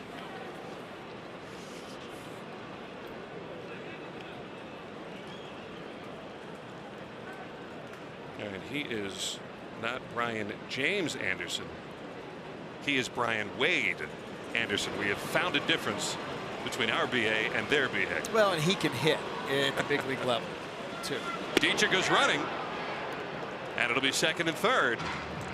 No throw to second base, and Derek Dietrich with his second stolen base.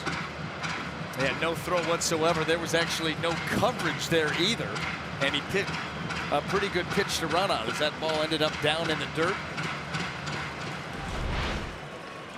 There he goes. There's the pitch, and not a whole lot of movement. And we are not at the point of indifference. Anderson 409, runners in scoring position. Be careful of Eovaldi to left center field.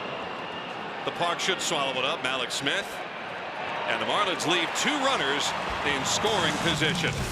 A couple of 2-out hits, and that's all. 1-1 to the home fifth.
Mason. Who but WB Mason, the official office supply company of the Tampa Bay Rays. By Publix, where shopping is a pleasure.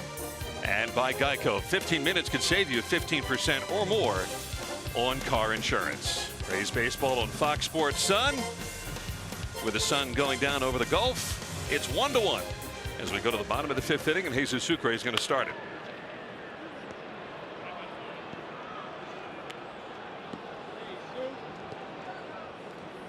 Well, the Marlins had a chance there in the top of the 5th inning, and Eovaldi made the big pitch, used the big part of the ballpark. Sucre, I'm sure, helping him guide through the moment, and now he gets a chance to help out his battery man. And 1 ball, 1 strike.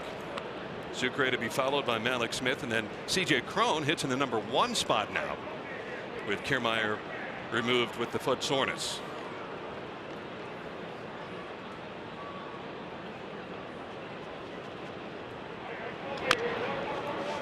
Back of the plate. Oh, nice stab there by Manny Gonzalez, the home plate umpire. 1 ball and 2 strikes. Quick hands. Quick hands. Very quick.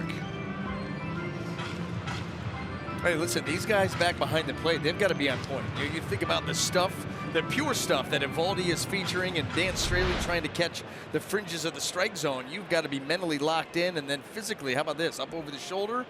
I'm right here to make the play. Stayed with it. That ball started on his wrist. Look at that. Very Joey Wendell-ish. It stays 1 and 2 now to Jesus Sucre. Well, the Rays and the Marlins with this Citrus Series, and the Marlins leading it 2-1. Since the Rays became the Rays, they have really owned this Citrus Series, while the Marlins certainly owned it about the first decade of these franchises. Right center field, Brian Anderson for out number 1. Yeah, the Rays against the Marlins since they became the Rays in 08, 35-20. Against their cross-state rivals. Overall, the Rays 56-54 leading in this Citrus Series. That's going back to the beginning of the Rays. Marlins having their 25th anniversary season, while the Rays are, of course, celebrating their 20th anniversary season in their actual 21st year. Malik Smith with 1 out, nobody on, and 1-0. Think about it, BA2. The Rays had the double by Kiermaier and the base hit by Echeverria. They had the hit by Gomez last inning, but just the infield single by Malik Smith that went off the glove of Castro. Not a whole lot of hard hit balls here for the Rays against Straley. No, and we said early on, Dan Straley, the way that his season has gone, you know, he has had half of his starts have gone right at 5 innings or fewer than that. And most of the damage done against him is early in a ballgame, the first couple of innings. So when he got out of those first 2 innings with just having given up the 1 run, now he's settled in and he's found the fringes of the strike zone. And balls off the end of the bat, balls in off the label, not a lot of hard hit balls. 2 pitchers tonight. It's interesting to watch the dynamics between Evaldi and Straley and how they're getting it done. Evaldi's all power, Straley is finesse and location. But both of the edges. Yes, yes, and Evaldi, I was going to say, he's not power out over the plate. He's been working the edges too, but getting it done in 2 completely different ways as far as the velocity and the pure stuff goes. Still effective. And a walk to Malik Smith. Here's what's coming up tomorrow on Rays Live, the pregame show presented by your local Honda dealers. An inside look at the Rays bullpen, which has been more than just a little bit good this year. On Arestas breaks down the Marlins All-Star JT Realmuto. That's tomorrow on Rays Live. Here's Realmuto. Got a chance to go to Washington, D.C. and represent the Marlins in the National League. Of course, the American League won the game. And home runs all over our nation's capital. And he may be busy here with Malik Smith over there at first base. And you know what? Dan Straley thinking the same thing. You know, you think about base stealers against Straley. They're just 3 out of 6. 3 stolen bases, 6 caught stealings. The Marlins lead Major League Baseball in caught stealings as a team with 33. They're not easy to run on. There he goes. Crone taken all the way, and Malik steals it. The ball trickles off to the right, but Malik's sliding onto his pants and gets up, and he's got stolen base number 17. Well, you know what? Why not? They've not been able to piece anything together yet, so you get Malik Smith in motion. Realmuto made that closer than it really should have been based on, well, in fact, if Castro catches that ball, they may have gotten him. Ball right off the glove, and Smith in there safely. So he's at scoring position with only 1 out here in the 5th inning in a tie game, and now it's up to Crone and then the on-deck hitter Echeverria to see if they can get him in. Crone's second on the team with 49 runs batted in. Looking for the half-century mark here. Let's go. Shallow left center field. Dietrich has a play. Smith tags. He's going to try for third, and he's in there easily. So Crone advances the runner on more of a medium fly ball to left. And it's a runner at third with 2 away.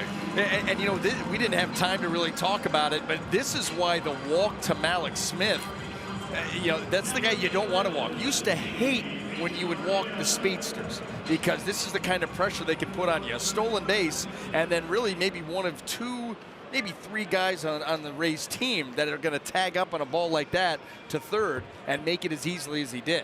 And now you think about a ball in the dirt, all the different ways that you can score from third outside of a base hit. All right, we'll see what Echeverria can do, so you can get him home. The Rays 1 out of 2 runners in scoring position tonight.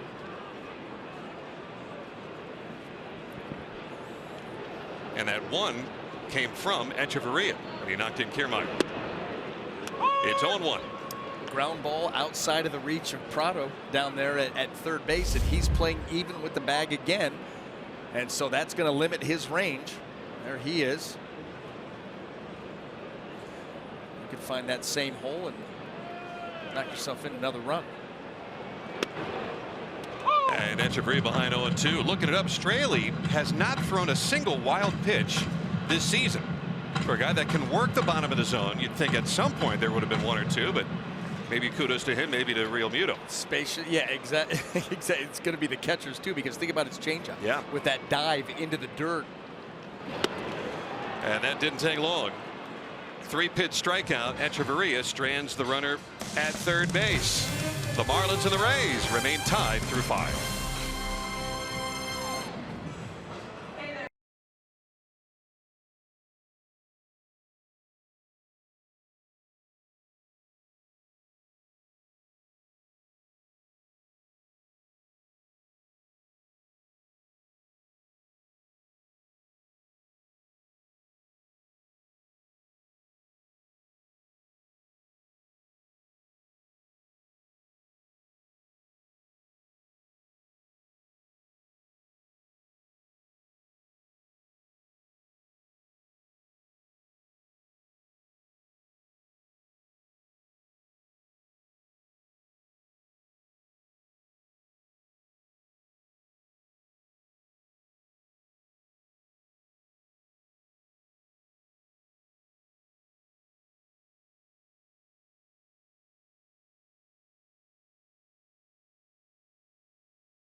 Of the season after Ben Zobrist belts his first career walk-off hit, an RBI triple against the Mariners closer Tom Wilhelmsen. That scored Carlos Pena in the bottom of the 14th inning, and the Rays had a 4-3 win against the Mariners.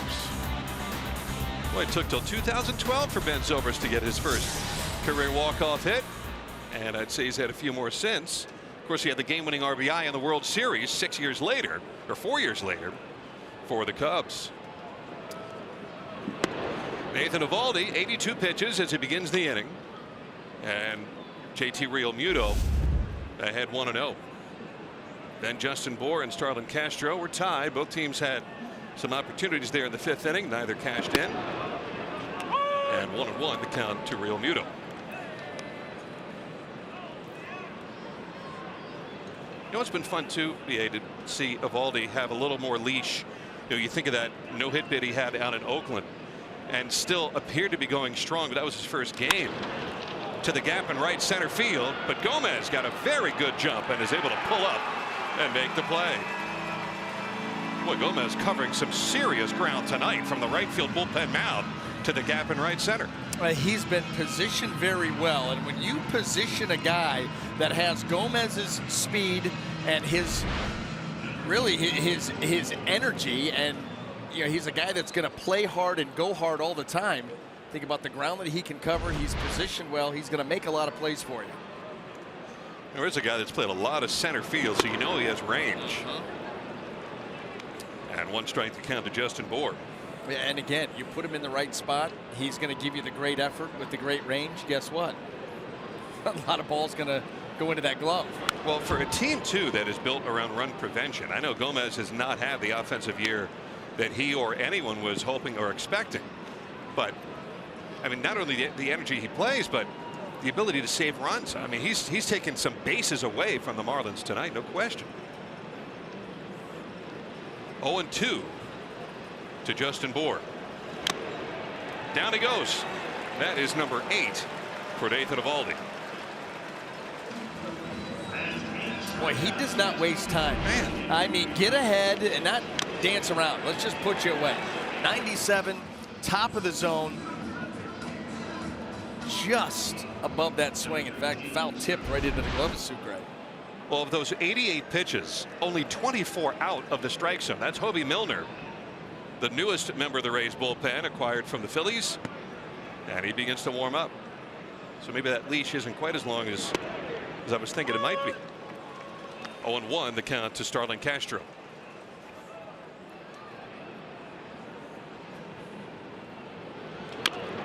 Oh, 2 continues to fill up the strike zone. Today's jackpot brought to you by the Florida Lottery. I'd say that's pretty good. Nothing to see here. Nothing to see here. Yeah, he sure beat up the Rays when we were in Miami. This is a guy on the other end of the Giancarlo Stanton deal. Yeah, I'm sure he didn't want to leave the Yankees to come to a rebuilding situation, but he's having a pretty good year for these Marlins. That's a change in your whole lifestyle. Yes. Yeah, and the expectations. You bet. Hey, hats off to him. He has had a fine year for these Marlins. The 0-2 pitch didn't chase, and it's 1-2. Imagine, too, going from a lineup where you're surrounded by power threat after power threat into a very young and inexperienced group where not only are you have to be the man, but you're hitting 5th in the order, 4th and 5th in the order. And still putting up decent numbers. You think of the average is very good at 292. Not a big power guy, but never really was. But he's done a fine job offensively, and you're right. You hang out in that New York lineup, and you're an afterthought. You just hide out and take your numbers. Nice short hop pickup by Robertson. A wide throw, and Cron off the bag. Great on the front end, but the throw, Cron actually did a pretty good job to keep it from going down the right field line. He did, and here comes Daniel Robertson. He's going to get that ball right before it gets to the short hop and throw as quickly as he can. Just yanked it a little bit, and that pulls Cron off of the bag. Did everything he could to stay on first base as long as he could, but this throw just pulled a hair and has to vacate the bag to flag down the baseball. It's a base hit for Starlin Castro, and now Eovaldi will have to go after Prado to try to keep this game tied.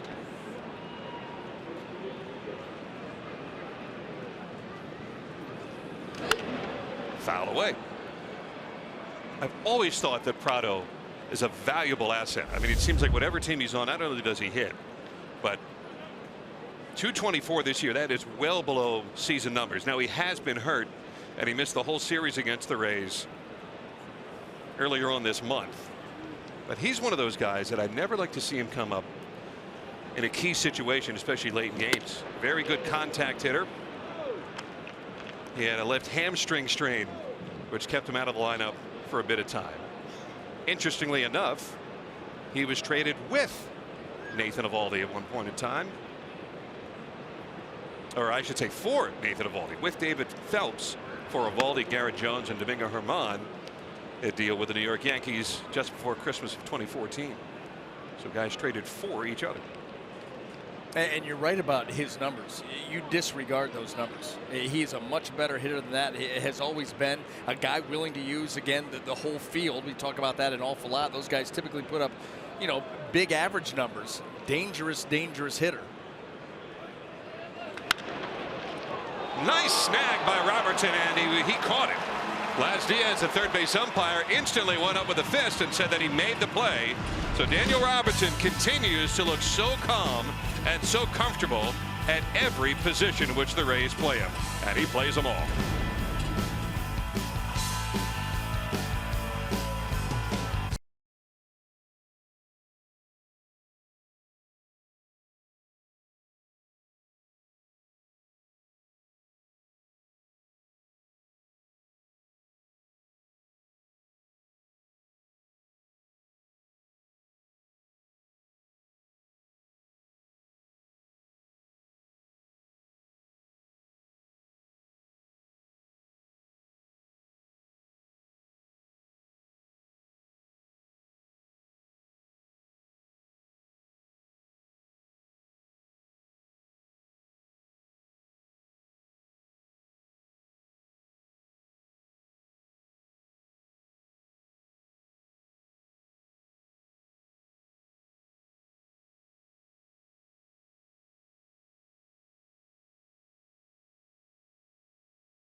Marlins and the Rays. And with Jake Bauers coming to the plate, let's take a look at a scouting report on Jake. Finish strong, and that's exactly what he did in the first half of the season. His last 8 games, a .324 average, .410 on base percentage.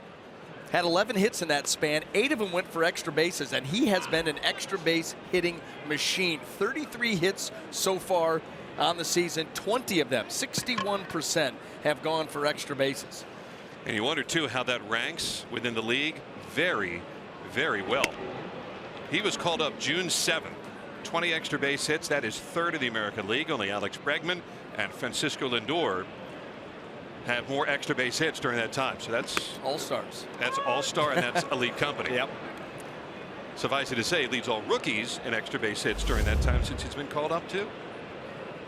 A ball and a strike. A quiet 0 for 2 so far today. And now 1-2. Well, he's been attacking him. Straley has with the changeup, trying to get to that pitch, trying to get an early decision. You want to get that. He's trying to get that hip to leak down the first base line for him to pull off of it. How long does it take the league to figure out a scouting report or a hitter? I've heard that first month is one thing.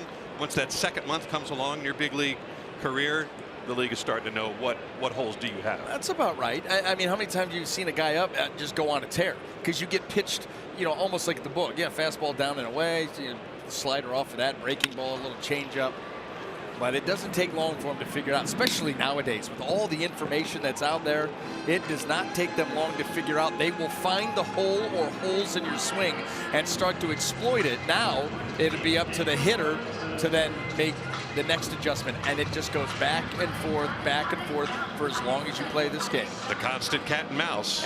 That's why we talk all the time. Getting to the big leagues, extremely difficult, of course. Staying in the big leagues, that's the tough part, because now there are no more secrets. You're not sneaking up on anybody. And there's no higher league, so you're playing the best talent out there. I remember one time I heard a story. A young player was talking about when he came up to the big leagues, and he was talking to a player that ended up having a terrific career. And he said, what's the hardest part now about being in the major leagues? I feel like I've made it. He goes, it's survival. And this was a player that was a borderline Hall of Fame type player. Yeah. And it is survival in the major leagues. I mean, that's staying there. You know, being able to make constant adjustments, okay? And then think about the draft every year.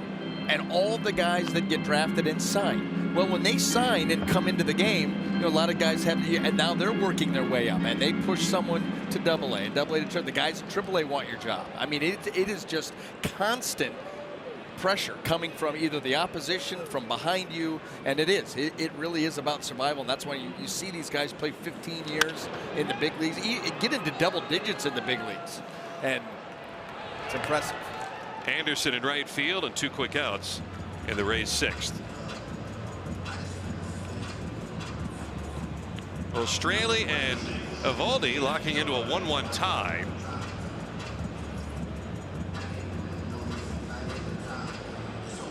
And credit to Dan Straley. I mean, 2 batters in, he's down 1-0. And next thing you know, we're into the 6th. And the Rays do have Castillo warming up. I wonder if he would be in to begin the 7th inning.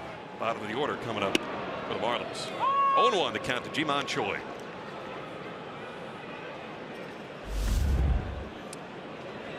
He had grounded to first his first time, then the walk.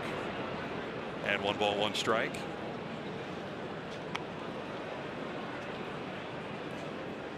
The overshift for the Marlins on the right side as Cooper, Castro, and Riddle. Castro, the second baseman, far out into right field. 1-1. Out in front, it's 1-2. Yeah, that's the changeup again, and that has been the swing and miss pitch. You know, it's the slider that he's trying to take either to the label of the bat against the lefty, off the end of the bat to the righty, but it's been the changeup where he's gone for the swing and miss, and he's gotten a number of them here tonight. Shallow left along the line. Dietrich looks like he's got to play, and he does. You got to give it to Dan Straley and Nathan Eovaldi. They are locking horns in a 1-1 tie to the 7th.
Eovaldi. It has come to an end, but he was absolutely fantastic. 6 strong innings, started to ring up the strikeouts. The fastball velocity was hopping. The cutter was very good.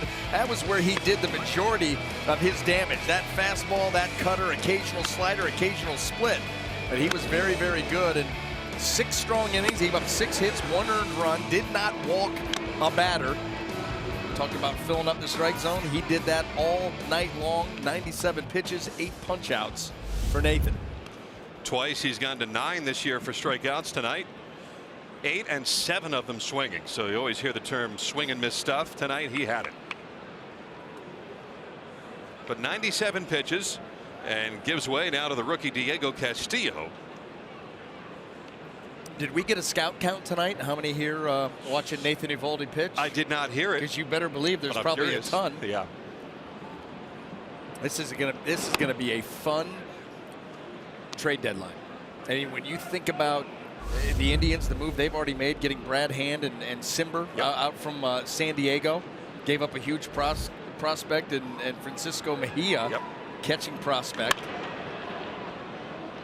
But already moves being made, and you know that the Yankees, the Astros, the Red Sox, you wonder what the Mariners may do. And then the biggest one of them all, to the surprise of no one, Manny Machado heading west to the Dodgers. Were you the least bit surprised when all of a sudden it was held up by the Orioles because of a couple of physicals?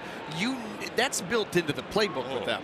Without a doubt. And so when you saw that happen, you're like, well, of course. When is this finally going to get done? Well, the Orioles, too, had taken him out of a game on Sunday because it was raining and the field was mildly wet. So that tells you that they were close to the deal. Yep. Everyone knew that it was on the verge of happening. No one knew it was the Dodgers at that point.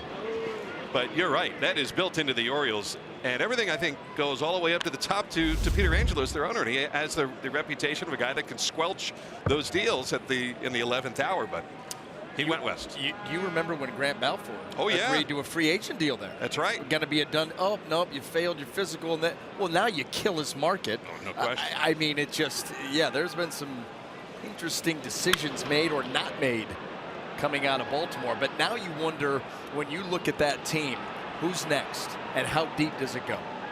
I got to think it goes pretty deep. I mean, they DFA'd Chris Tillman today, so they are in full-fledged. We got to break it down to build it up. And you know they're sitting there taking offers for Zach Britton as we speak. You bet. And others too. I mean, could Adam Jones be far behind their center fielder? Absolutely. And you know they'd love to include Chris Davis, but is there anybody that's going to take on that money? Not a chance. No. Not a chance. Well, you look at the standings here, and when's the last time you saw a team nearly 40 games out at the All-Star break, as the Orioles were? You know, 18 back is pretty far back for a team that's over 500. Absolutely. That's kind of shocking. It sure is. Tells you how good the Red Sox have been. JT Riddle strikes out for the 3rd time. And that's number 9 for the Rays tonight. Diego Castillo really carved him up. Now he has faced elite stuff here. A couple of backdoor cutters from Nathan Eovaldi, and then Castillo's going to get him on a breaking ball down in the dirt. There it is. There's that spinner, and then see ya. I'll bet to the left-hand hitter that disappears, right? I mean, that looks like it's at your knees. Yep. And it's true. It absolutely is true. You know, the one thing, and every now and then we'll get a chance to talk about it, but getting a chance to hit in the National League, and it wasn't a very smart decision on my part, let's be honest, but I would switch hit. So, and then hitting lefty off of a righty. And the couple of times I got a slider down and in and committed to a swing, you're like, where did that ball go? Yeah. You got to go back and look on video to see where it went. You swear you're right on it, and then it's just not there anymore. It's the guys that can execute that pitch, they just, because lefties, they like that ball down and in. So you give them what looks like a fastball down and in, they start, and that's it. It gave you or did not give you a great appreciation of what you could do on the mound. Absolutely. It really is something that did you a lot of good. You realize really how tough hitting is. You know, different locations, the fastball down and away, how effective that can be, because as you're standing up there, that ball down and away on the corner that's called a strike, you're like, That ball looks like it's a mile away from me. If you keep the ball down in the zone, you only see the top half of the baseball. Tough to get underneath it. The elevated fastball looks huge. It looks like a balloon. It looks like something you could smoke because it's up closer to your eyes. So you see the whole baseball, and you're like, oh, I'm going to nail this thing. And before you know it, you're swinging through it. We see guys making a living in, with that pitch, the ball. It's fascinating. And to get to see and face big league pitchers and that kind of stuff. I don't know how anyone ever hits, to be perfectly honest with you. When you go down from the side, it's one thing when we're looking at it here as he walks Garrett Cooper. You look at it from the center field camera, and it makes hitting not look that hard. But when you're down in the dugout, say, and you're seeing it from the side, I don't know how anyone actually ever does it, to be perfectly honest with you. I mean, that is one hard thing to do. As Cameron Maben comes up, we're going to get a visit to the mound here by Kyle Snyder with no one warming in the pen. And let's check in once again with our friend Michelle Margot. Oh, a friend. Thank you so much, Andy. Well, with baseball being back, that means minor league baseball is back. And second baseman Brandon Lowe for your Chevy prospect spotlight. Another great night for him in AAA. Durham was 2 for 4 with a double and home run. Still hitting over 300 this season for the Bulls. 11 home runs in 35 games, guys. Tell you what, Michelle, I can one-up you there. We got word that he hit his 12th tonight. Oh. So he is the first Ray in the minor leagues to get to 20 home runs. So you were right on, but apparently he just hit it not long ago tonight. So he went from 11 to 12, and that means 19 to 20 now at AAA. And he is having himself one heck of a year. He certainly is. And there is quite a bit of work going on now down in the Rays bullpen. Yes, it is. Ryan Stanek, the righty, Hobie Milner, the lefty. But I thought Stanek might open tomorrow. So who knows?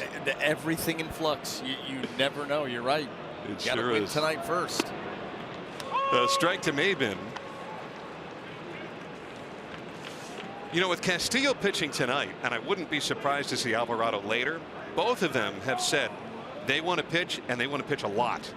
So with the 4 days off during the break, plus Alvarado having to miss some time for personal reasons in the series leading into the break, I should say, I think the Rays, they want to get everybody's arm moving tonight. They want to make sure to get Castillo, and then I think maybe later Alvarado to the hill. And you know what? Both of those guys, you want to keep them sharp. Yeah. Because the only downfall that you're going to face with Castillo or Alvarado is when they're out of the zone. It's when they're walking guys. Yeah, if they're in the zone and consistently throwing strikes, these two can be absolutely unhittable.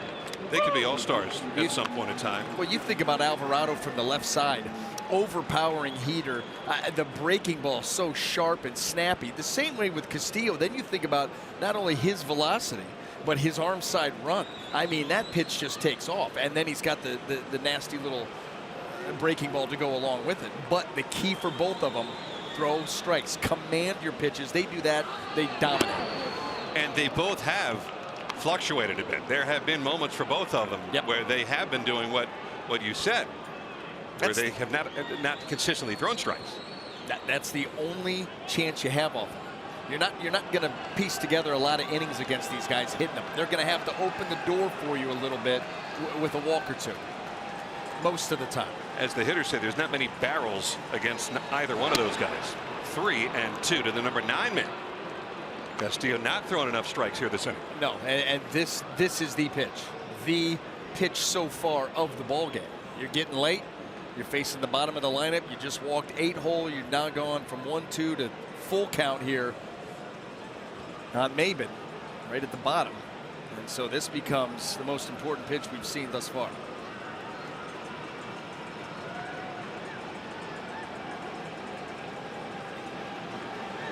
The 3-2 to Maben. Cooper is running outside, ball 4. But Wendell will go chase it, but it's ball 4, and Cooper, if he had wanted to, could have still tried to go to third. It's not a dead ball situation, but it is a walk to the number 9 man Maben. And now the Marlins in business. Yeah, and this is exactly what we're talking about. The only way that you're going to push Castillo, and now he's going to come out of the game, is if he opens the door for you, and that's what he has done. Retired the first hitter, 7-hole, walk 8-9. Now you've got trouble, and now you've got a pitching change. The Rays will bring in Hobie Milner, called to the bullpen, brought to you by the Florida Lottery. Milner in his Rays debut at home when we come back.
Our new spin on a classic, loaded with prizes from $10,000 to $2 million. So unleash the excitement anytime. The Florida Lottery, it's your ticket. Claim it. Hobie Milner, we got a chance to see him in Minnesota right after the Rays picked him up. He had been DFA'd from the Phillies, and we saw him in one of the games in Minneapolis, his 12th overall game. And he'll be facing the left-hander Derek Dietrich, lefty-on-lefty matchup. After that, you got Brian Anderson, a right-handed hitter, and Stanek continues to warm. There are the runners. Cooper at second, Maven at first. 1-1 game, 7th inning. Sweeping breaking ball, and it's 0-1.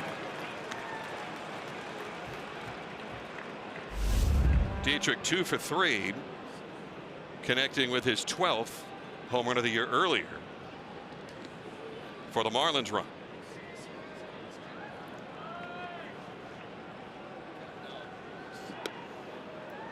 He did not go. Diaz says he held up. It is 1 ball, 1 strike. Here it is. Take a peek. Oh, you could have got him on that for sure. 1 ball and 1 strike. Extreme arm angle. A lot of sweeping breaking balls. Tough on a lefty. To right field, into the corner. Gomez turns and looks. It's a 3-run homer. What a night for Derek Dietrich. And the Marlins busted open in the 7th inning. They lead 4-1.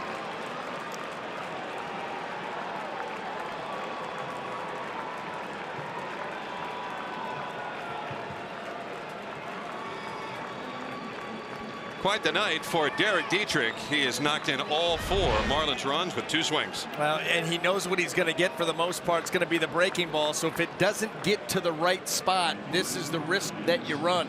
Dietrich, pretty accomplished hitter in this lineup, and he got a hanger and just snuck it over the wall and right, and that's a big one. Those 3-run homers are the killers.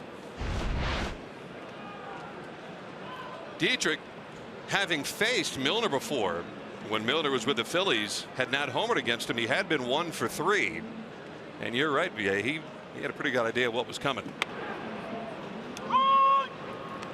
So well, Milner jumps ahead now 0-1. You know, and now with the home run being hit, Kevin Cash not going to go to Stanek. No reason to at this point. 2 of those runs charged to Diego Castillo. And, of course, the last one to Hobie Milner. It goes back to that never comes to Hobie Milner without the walks, and those are the killers. And what hurts worse is where they came in the order, 8 and 9. Well, he just didn't throw enough strikes. Nope. And you know that's the only downside with Diego Castillo, is not throwing enough strikes, because the stuff is plenty good enough. We all know that. It's just commanding it. And when he gets more consistent at doing that, listen, he's going to have a tremendous career. at the back end of a bullpen. And you could see this guy at some point becoming a shutdown closer. No question. But these are the tough lessons that you learn, and we all go through it. Milner knocked him off the plate. It is 3-2. Well, and for the Rays, the thought of all that young pitching, you've got to ride the waves with them. Yep. I mean, it's not always going to be sunshine every day. But you know what? I love that shot of Castillo on the bench. I mean, there's a guy who's bothered terribly, but that's how you change and that's how you learn. You sit there and you chew on that. These are tough nights. Trust me, I've had plenty. But you chew on them and you think, what can I do better? What could I do differently? And these are how positive changes are made, is going through growing pains like this and taking it as serious as we obviously see that he is. Pretty clearly. Bat goes flying. We've seen a lot of that lately. Usually by the Rays. Daniel Robertson has it perfected. Yeah, perfected. he sure does. This one, there it goes. Thank goodness for all those new nets. I mean, we thought it was going to be for baseballs. We didn't realize it was going to be for bats too. Yeah. I think what's good about the Daniel Robertson toss is, I mean, plus or minus 2 or 3 feet, his is going to be in the same place almost every time. Yeah. It's pretty amazing, actually. Consistent swing. That's all that tells you. He walked him. So Hobie Milner has come on. He's allowed the home run to Dietrich and the walk now to Brian Anderson. And I'll have to deal with JT Realmuto. It does not get any easier. And to think too, he was ahead 1-2 on Brian Anderson. Yep.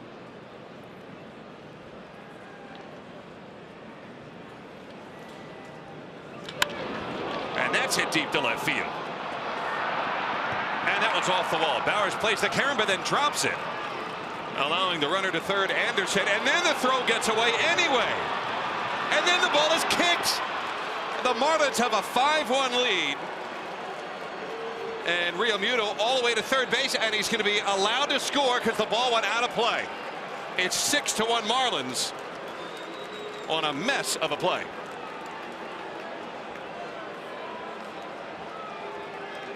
I mean, I don't know what the ball possibly had on it, but this started off the bat, off the wall. Here it is, high off the wall, and comes out of Jake Bauers' grip. Here comes the throw, ricochets off Echeverria. It looked like his foot the way it came out of there, and then it gets towed right out of play. That's as ugly as it gets. Echeverria nabbed for his second error. It was not a bad throw by Jake Bauers, but Etch just could not corral it for some reason. You know, I think he went down to make that, try to, a catch and a throw perhaps. And that ball looked like, the way it caromed off of Echeverria, you think it hit something hard. So you're thinking foot, shoe, something. Weird play. Very. Here comes Echeverria to make the catch for out number 2. I mean, that right there was all World Cup. I mean, off 2 feet right into the goal. Odd goings on here in this 7th inning. What had been a very clean, very well played game until this 7th inning. It's a 5-run lead for the Marlins. They have opened it up here in the 7th. Starlin Castro with 2 more hits tonight against the Rays. Single to right and an infield single to third.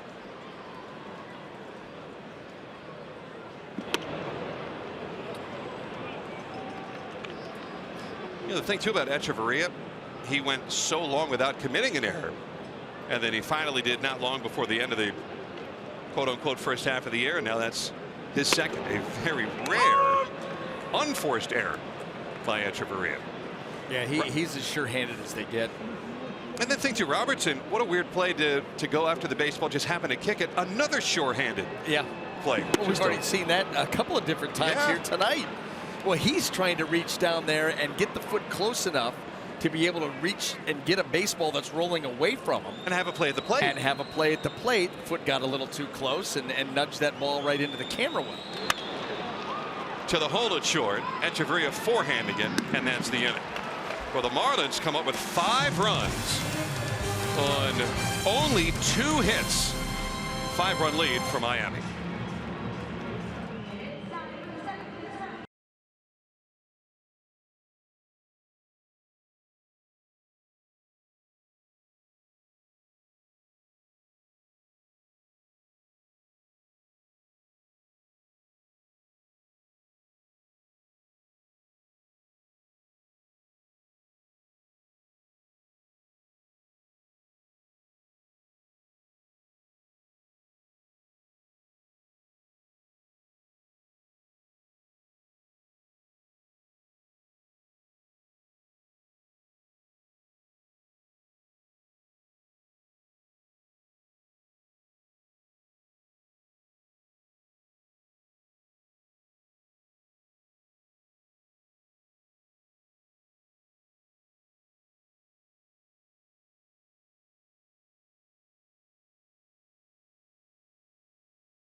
With Girls on the Run, they donated $5,000 to the organization. If you want to learn more about this inspiring association, you can tune into our post-game show, Rays Live, after the last out.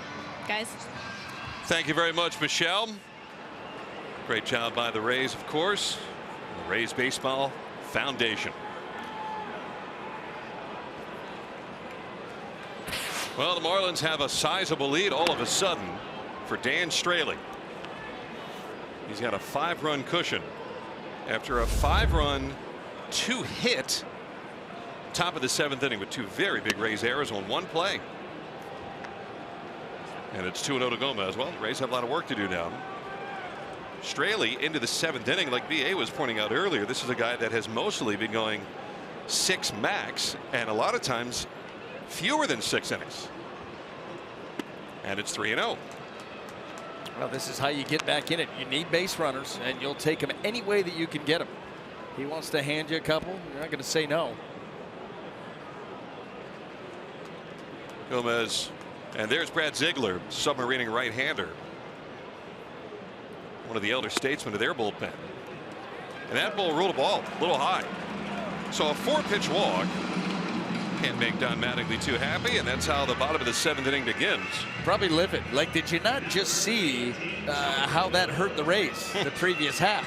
And now listen, Dan Straley's out there not trying to throw balls, right, but you need to hone in and make the Rays earn it. But he's going to get a visit here. You know, overall on the night, he has been very, very good mixing and matching with all of his pitches.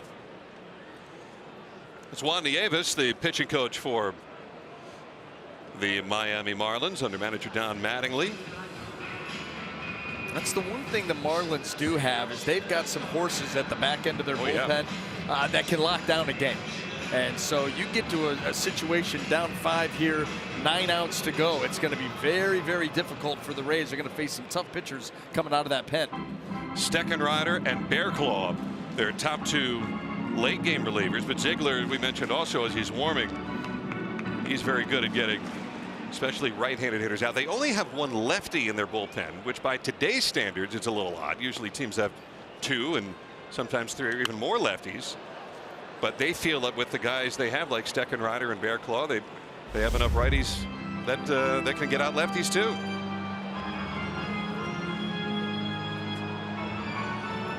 They may not have to enact their A bullpen tonight, but the Rays would like to see them at least get a little closer. Maybe have to get them warmed up or into the game.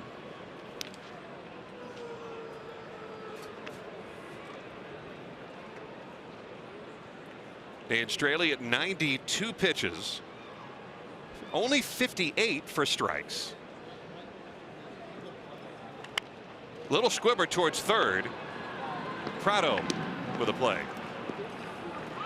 It goes 5-3. Wendell is 0 for 3. Gomez advances to second base.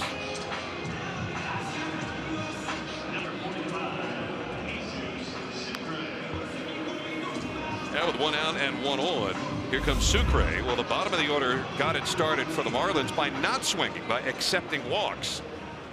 And with Sucre coming up, the 8 and 9 hitters, Sucre and then Malik Smith, see what they can do to further the Rays' cause here. Rays down 6-1 in the 7th inning. Popped him up, carrying pretty well, but playable, shy of the track Maben for out number 2.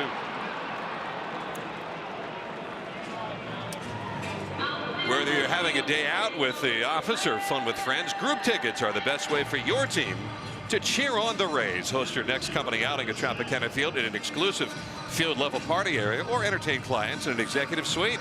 Visit RaysBaseball.com/groups today. Rays up. Here's Malik Smith, who is yet to be retired tonight. He has been the closest Ray to scoring a run since the first inning. Got to third base back in the 5th, but did not come in. Ball 1. Straley, he tries to work his way through 7. He most recently did that on July 1st against the Mets in Miami. In 7 innings, the longest he has gone in a game this year. He's done it 2 times. Also did it May 18th in Atlanta. And looks like he'll do it on July 20th in St. Pete. A 4-3 put out. The Rays going to lead off walk and do not advance him. And we're done with 7 now. It is Marlins 6, the Rays 1. We'll be back.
Chevy Dealers by El Dorado Furniture, a different kind of furniture store for over 50 years, and by your local Ford dealers.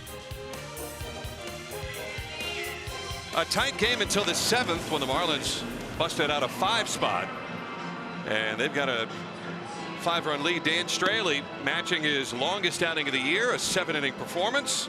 He and his Marlins are in full control. And here's Jamie Schultz, the 27-year-old rookie right-hander from High Point University, making his 5th big league appearance. Look at that opponent's batting average. 0.59. Yeah, no, and you know, another guy with really good stuff, but you see 5 2/3 innings, 5 walks.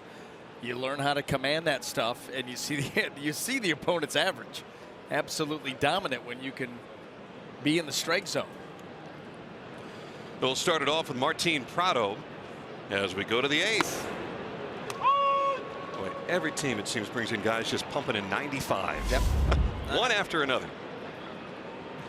0-1 here to Prado. Hit it hard to third his last time, but 0 for 3. And 1 ball, 1 strike.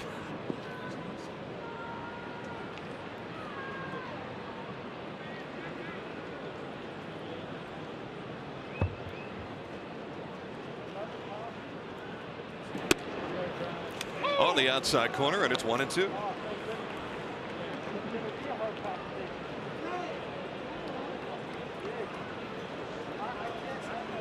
Jamie Schultz, no question, a big part of the Rays bullpen moving forward, not just for the rest of this year. This is, as they call it, a high priority guy. 2 balls, 2 strikes. Think of the makings of the bullpen with Alvarado from the left side, Schultz and Castillo from the right side, and more to come. Guys like Ian Jabot with AAA Durham certainly in the plans. Rays have some high octane coming out of that pen. Just got a piece. 2-2. I'll tell you, that's a nasty hook right there by Schultz. And we've seen the fastball, the slider, and that curveball. Here it is. Look how that's a 12-6er. You want to know what a 12-6 hook looks like? That's it. And a good job by Prado just to catch a couple of the laces on that ball.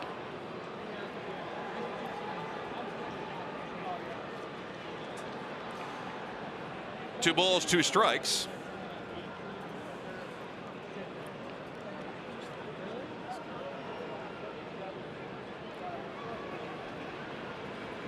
The 2-2 pitch. 3-2. So he goes full here on Prado.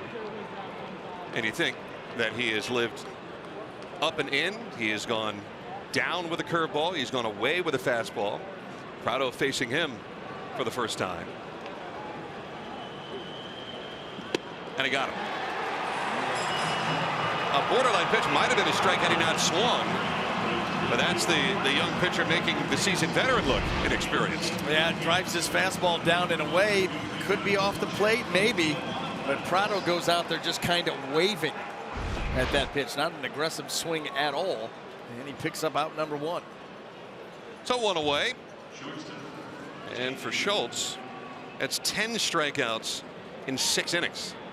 More swing and miss stuff from guys coming out of the Rays bullpen. JT Riddle. Riddle's not exactly had a fun night from his standpoint. 3 at bats, 3 strikeouts. All against Eovaldi, who gets a no decision. And it's 0-2.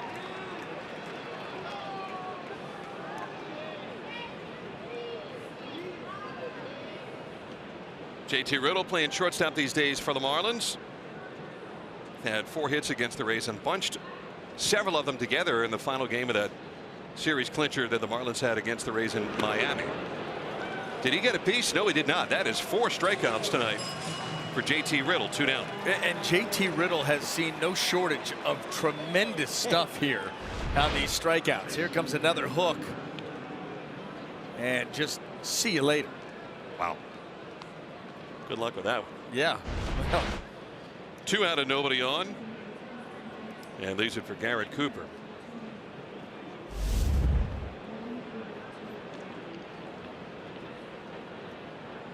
Schultz looking for a quiet inning, and there's some high octane on Garrett Cooper for 0-1.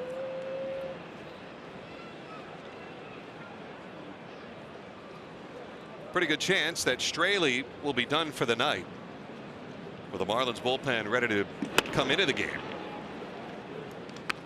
And I'd have to say, and there's Ziegler, looks like he's going to come in.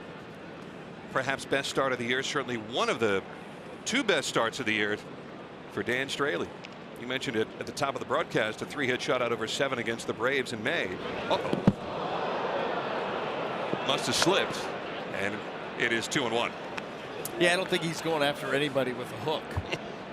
That curveball just splitting out of the hand of Schultz.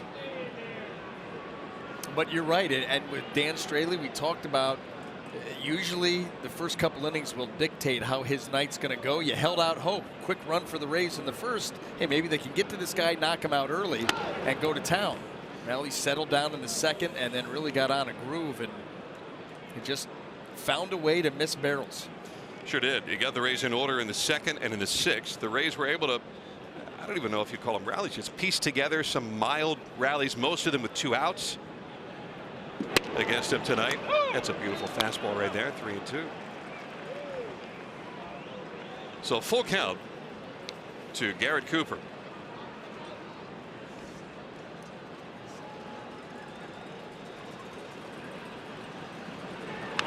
Fouled away, and it remains 3 balls, 2 strikes. It was Cooper's at bat in the 7th inning against Diego Castillo that started the rally. There's Maven, who just like Cooper had walked against Castillo, which chased Diego and brought in Milner in, and that's when the game got away. Swung on and missed for strike 3, and Jamie Schultz comes in and gets 3 consecutive swinging strikeouts. Rays need offense as we go to the home 8th.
As we head into the bottom of the 8th inning, Dan Straley, his night has come to an end, and boy, how impressive was he. He gave up a run in the 1st inning, the only run that he would give up in the 1st inning. It was early, it was quick.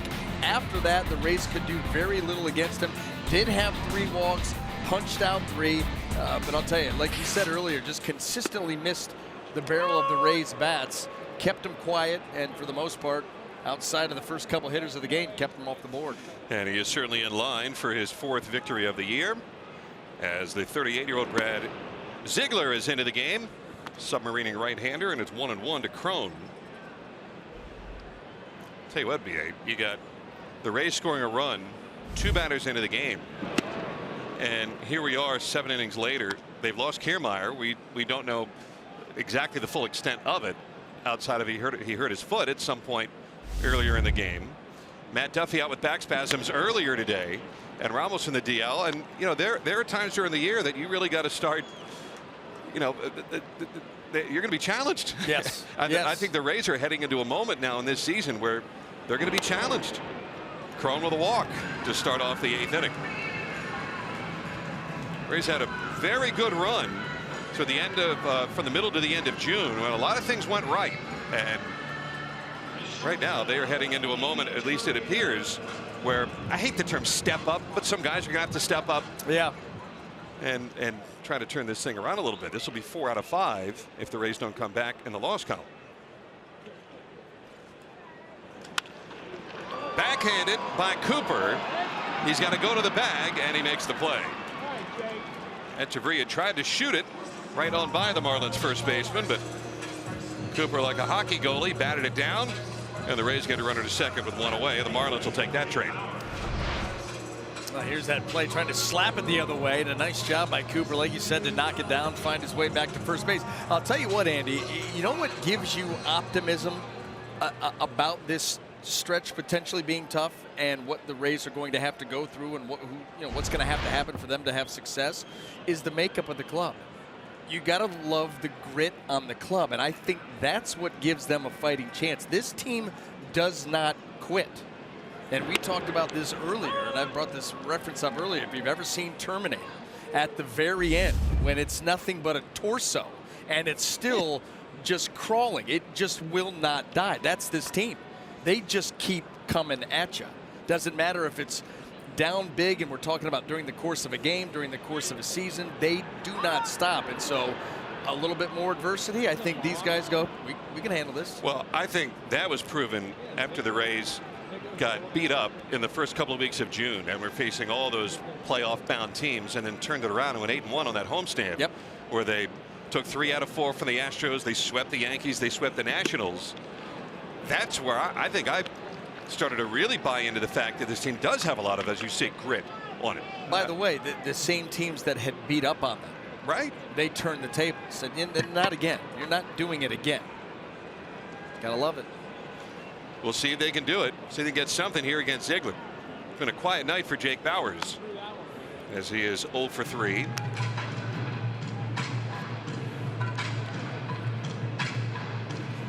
Well, here's a guy, as Bauers, who is 0 for 3, looks out and faces a 38-year-old veteran. BA, you could appreciate this. This is a submarining right-hander that is very close to getting 10 full years of service time in the big leagues. He debuted back in 08.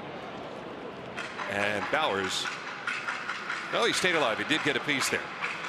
He came into the year 9 years, 122 days of big league service time for a guy that doesn't throw hard, a guy that's been a journeyman with the Oakland A's and the Arizona Diamondbacks. I had forgotten he was with the Red Sox for a short time. Second year with the Marlins. From Southwest Missouri State University. Very close to putting together a 10-year big league career.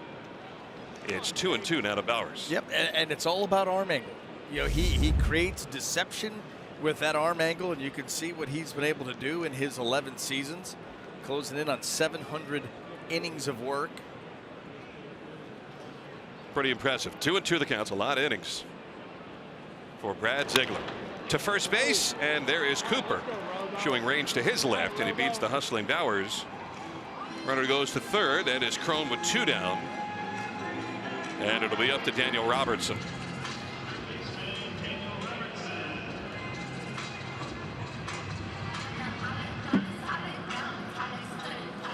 Well, D-Rob tonight is 0 for 3. Trying to get the 2-out run in from third base. Rays only have 4 hits all told tonight, and 2 of them were out of the way within the first 2 batters of the game. Kiermaier and Echeverria. Crone got on a walk. The Rays have walked 4 times tonight. You got Malik Smith infield single in the 3rd. Gomez 2-out single in the 4th. So the Rays have not had a hit since the 4th inning. 0-1 to Daniel Robertson.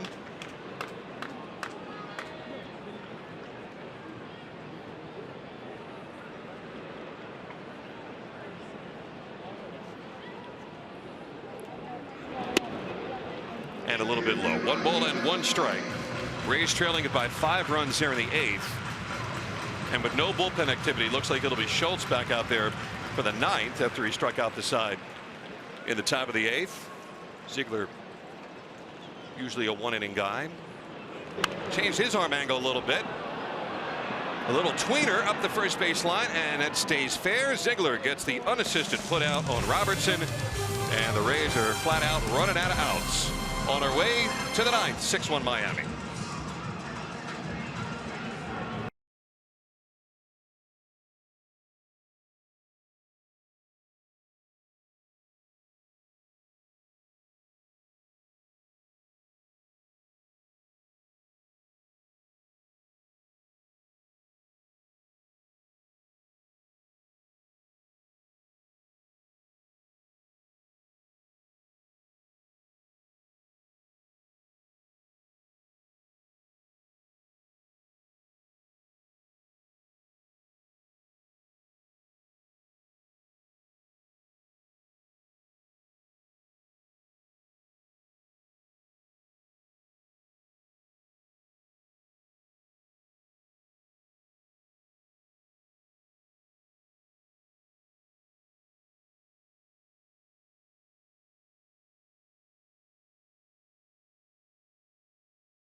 Let's go places by Steak and Shake, famous for steak burgers, and by your local Honda dealer.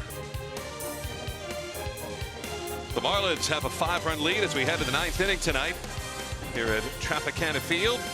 Jamie Schultz struck out the side, all on swinging strikes in the top of the 8th. And we go to the top of the 9th. And Schultz will be asked to go 2 full innings of relief. The Rays bullpen quiet. Cameron Maybin is completing the 4th time through the lineup today for the Marlins.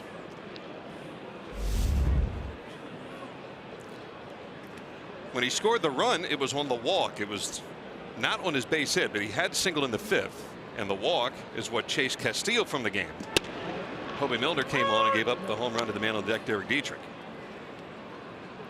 Well, you know what? Instead of recapping that inning, Andy, I got a question for you. Yeah. When was the last time you saw an inning with 3 unassisted ground ball outs in the same inning? And one of them by the pitcher. Right. I can't tell you that I've ever seen that. I really don't know if I have either. You had 3 ground ball outs in an inning with no assists. Yeah. You know, the Twins had a really odd moment earlier this month where Joe Mauer, playing first base, did not have a putout the entire game. I saw that. That's bizarre. How does that happen? Odorizzi on the mound. Lots of pop-ups. That's it. Pop-ups and shallow fly balls. Speaking of pop-ups, this should be out number 1. Is it Schultz going to take it himself? Nope. Crone from first base, out number 1. Well, you get those oddities every once in a while. 97 games into a year, you'll find them every once in a blue moon. Well, here comes Dietrich, who is without a doubt having himself a night. And it must be extra satisfying for Derek, doing it against his one-time organization. 2nd-round pick in 2010. You know, the Astros had drafted him in the 3rd round in 07. But he said no and went to Georgia Tech.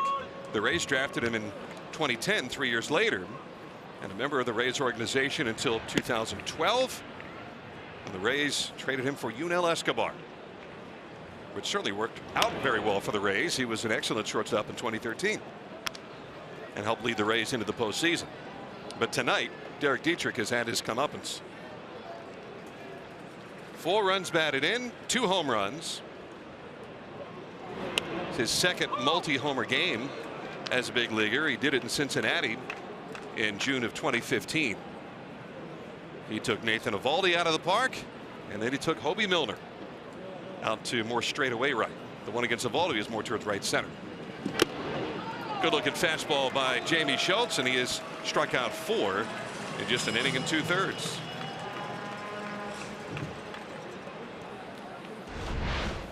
There it is, pumping another quality strike. This fastball, 96, top part of the zone. It's an easy mid-90s fastball too, not a a delivery where there looks like there's a ton of effort, just kind of free. Boom, here comes the ball, and it jumps out of the hand. That will create deception by itself. Sure. Guys look like they're trying to throw hard. You anticipate, here it comes. Other guys are just nice, free and easy, and oh boom, here the ball's on you before you know it. Sure looked like Schultz was going to make last year's team early, but after he did not make the club out of spring training, he went down and tore up his groin, so it set him back a little bit. And this year he had just been kind of plodding along with the Durables. Then we see him in Oakland, and he's firing BBs. And now in his 2nd stint, perhaps this is one where he will stay in this bullpen. He's looked awfully good tonight. Didn't go. 1-2.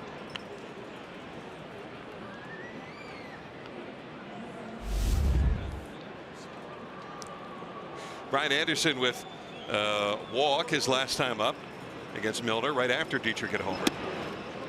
Here's the curveball. 2 balls, 2 strikes.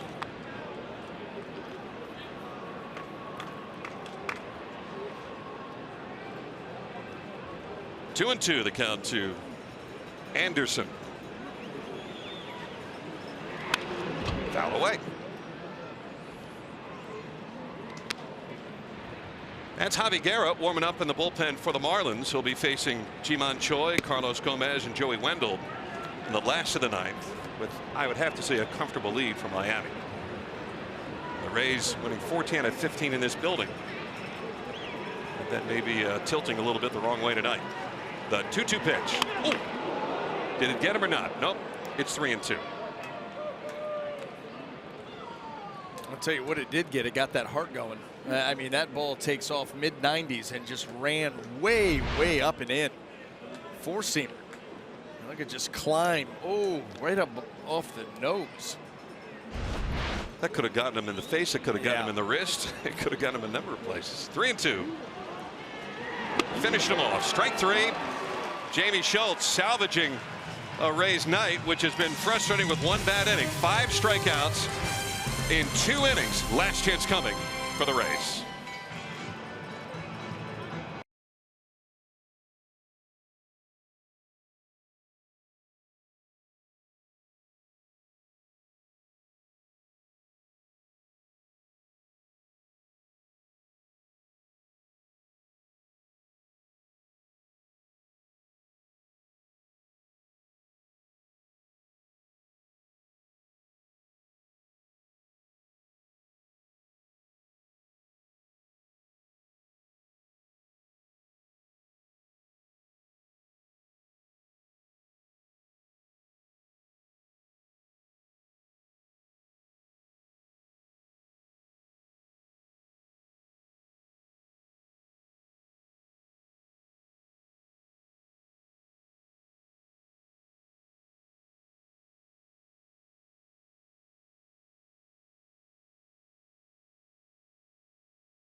To 1 coming up on Rays Live postgame presented by WB Mason. Rich and Orestes will break down Derek Dietrich's big night.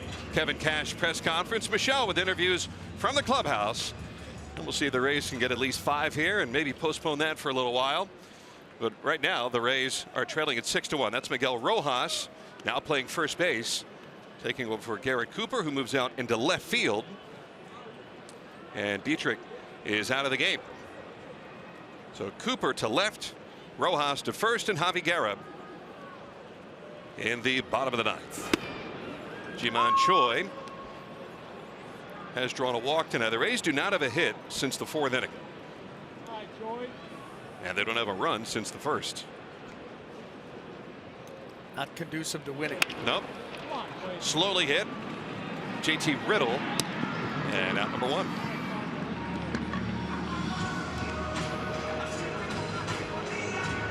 Well, you know what? Here's the deal. Not overpowering, but you got to give a ton of credit to the job that Dan Straley did. He kept the lineup off balance. You know, he moved his fastball around the zone. Here comes the slider. The changeup was good. He got a number of swings and misses with that pitch. A little bit of trouble that he was in, he was able to pitch out of. It was very little. He did. I mean, the Rays did leave 5 men on base when he was there, and a couple of guys in scoring position. But few opportunities, and boy, you were talking about the difference between Eovaldi and Straley. Both very, very good tonight, doing it a little bit differently, but it looks like the 7th inning is going to cost the Rays a shot tonight. Of course, hard to win when you just get 1 run. Yeah, that's going to make it difficult, and then, you know, that inning just, it boils down ugly. You know, it started ugly. You get the first out of the inning, then a couple of walks to the bottom of the order, and then, of course, the bizarre play on the ball off the wall in left field. A couple of errors on that. Yeah, that was the odd play of the night. Yeah. But the 2 walks, it set the tone for an ugly inning.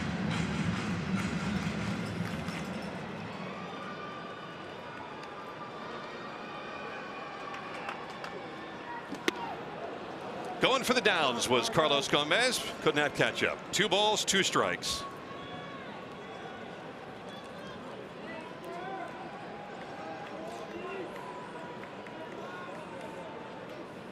2 balls, 2 strikes to Gomez. Fouled away.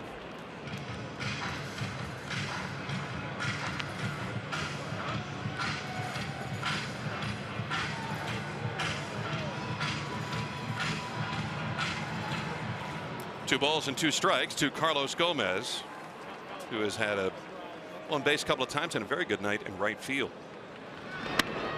Breaking ball, and it is 3-2.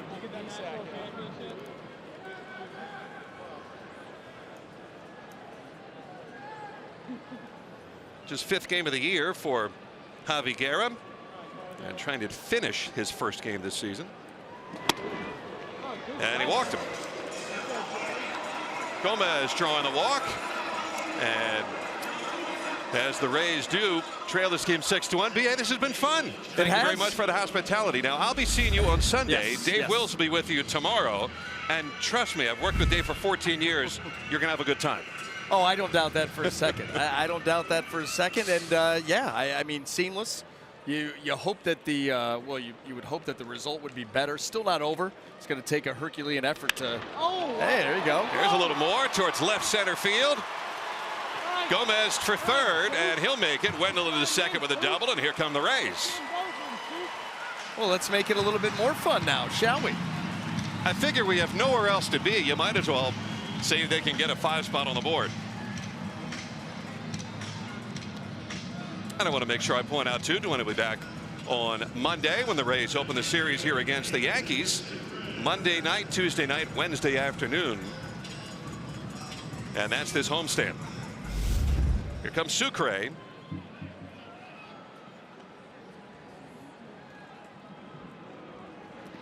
And Juan Nieves will head out to the mound.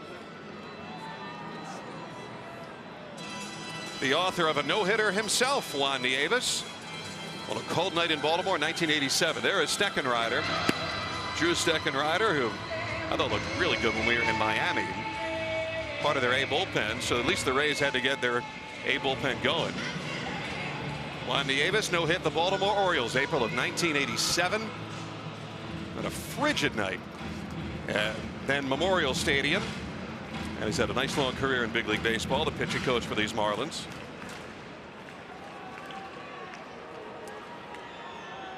One thing I always remember about that no-hitter, as Sucre hits it back towards the middle, somehow Guerra had it and then dropped it. My goodness. Hot potato. And the bases are loaded. Let's go, Malik. He didn't have it, then he had it, and then he lost it. Another bizarre play. Maybe this is the Rays' big inning. Certainly it's set up for it now. Bases loaded, 1 out. Sucre sharply hit and knocks it up into the air. Okay, now it's in the glove. And that ball just ejecto out of the hand. Well, here he's going to look towards home. Okay, nobody there. Well, let me just go ahead and take that out. How about that? Forgot the baseball. So they're loaded up. And I tell you what, you got the tying run on deck and the Rays home run leader in C.J. Cron. Malik Smith, the hitter, and they're buying time to get Steckenrider into the game. This has suddenly become a save situation. Don Mattingly just waiting. And no question, Real Muto to the mound to buy some time. You wonder, too, with Steckenrider, he starts warming up. It's a rather large lead. I wonder how hot he was getting until suddenly this thing got a little tighter. I mean, no runs in yet, but this is now a safe spot for him if they were to bring him in.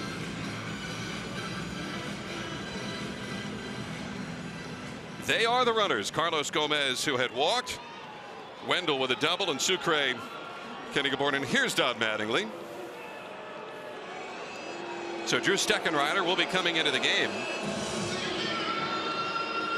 This call to the bullpen is brought to you by the Florida Lottery. Drew Steckenrider on in a save situation. Do the Rays have come back in him? We'll see.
Yourself with Colin Coward and Jason Whitlock.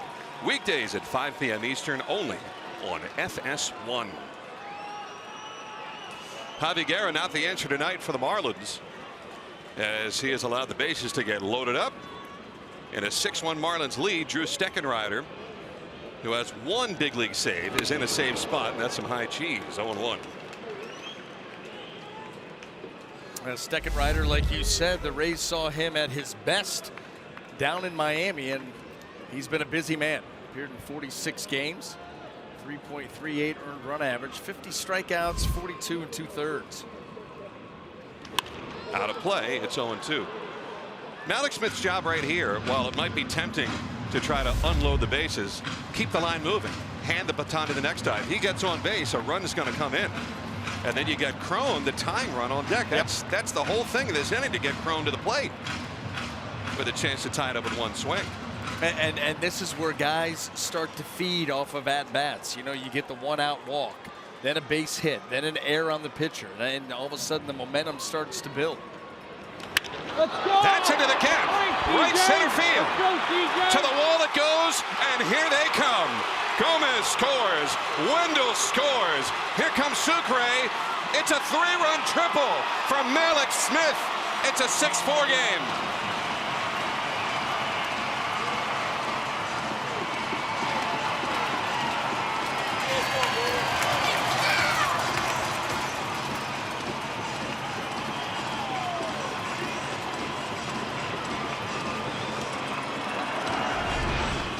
Well, here it is.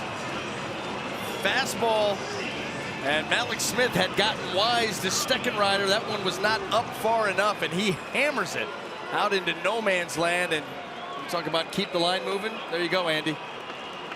I'd say he did. A 3-run triple for Malik Smith, and Crone is the tying run.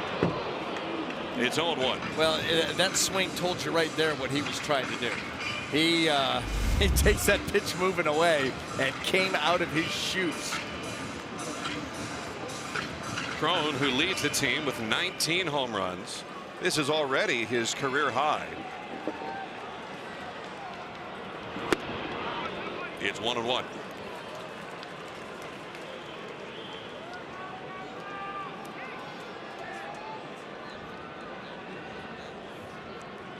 That's Sergio Romo, who would come into the game if the Rays tie it.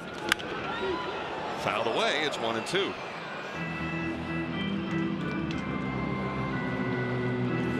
So a ball and 2 strikes here to Crone, and that's Adam Conley, the lone left-hander in the bullpen for the Marlins these days. And they're probably earmarked for Jake Bauers if it gets that far. 1 ball, 2 strikes. Big pitch here. Oh, fouled away. You know what? And you're getting down into that area where Crone likes it. Middle of the plate down, middle in down. You know, you think about all the damage that he did in April and May. A lot of those pitches out over the plate where he could get extended down through and then lift. He likes that ball down and out over the plate. To left field. Playable for Cooper. Malik's tags and heads home. And we've got a 1-run game. A sacrifice fly for the 50th run batted in of the year for C.J. Crone. But in a sense, the Marlins will take that trade. They will absolutely take that trade. But this goes back to what we were talking about a couple innings ago. This team does not ever quit. 6-1 in the ninth. You know what?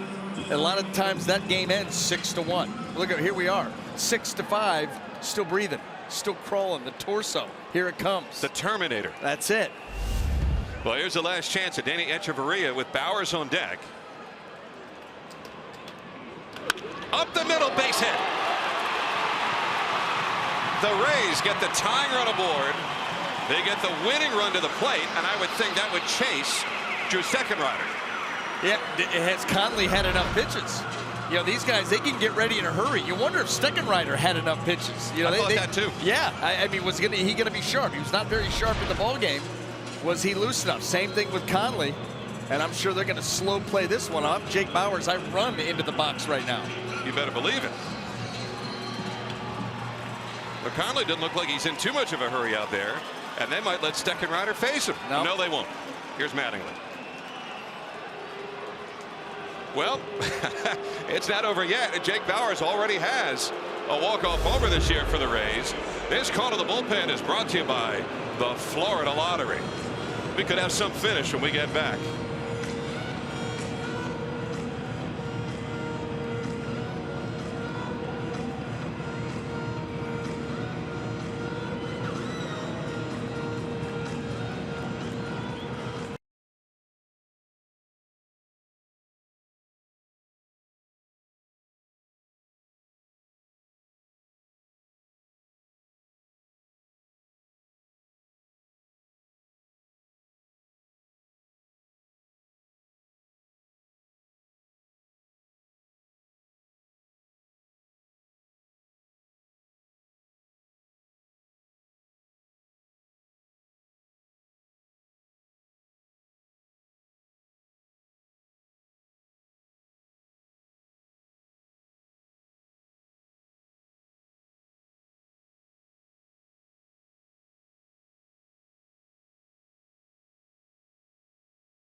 It's a 6-1 lead coming into the inning, and here's Adam Conley.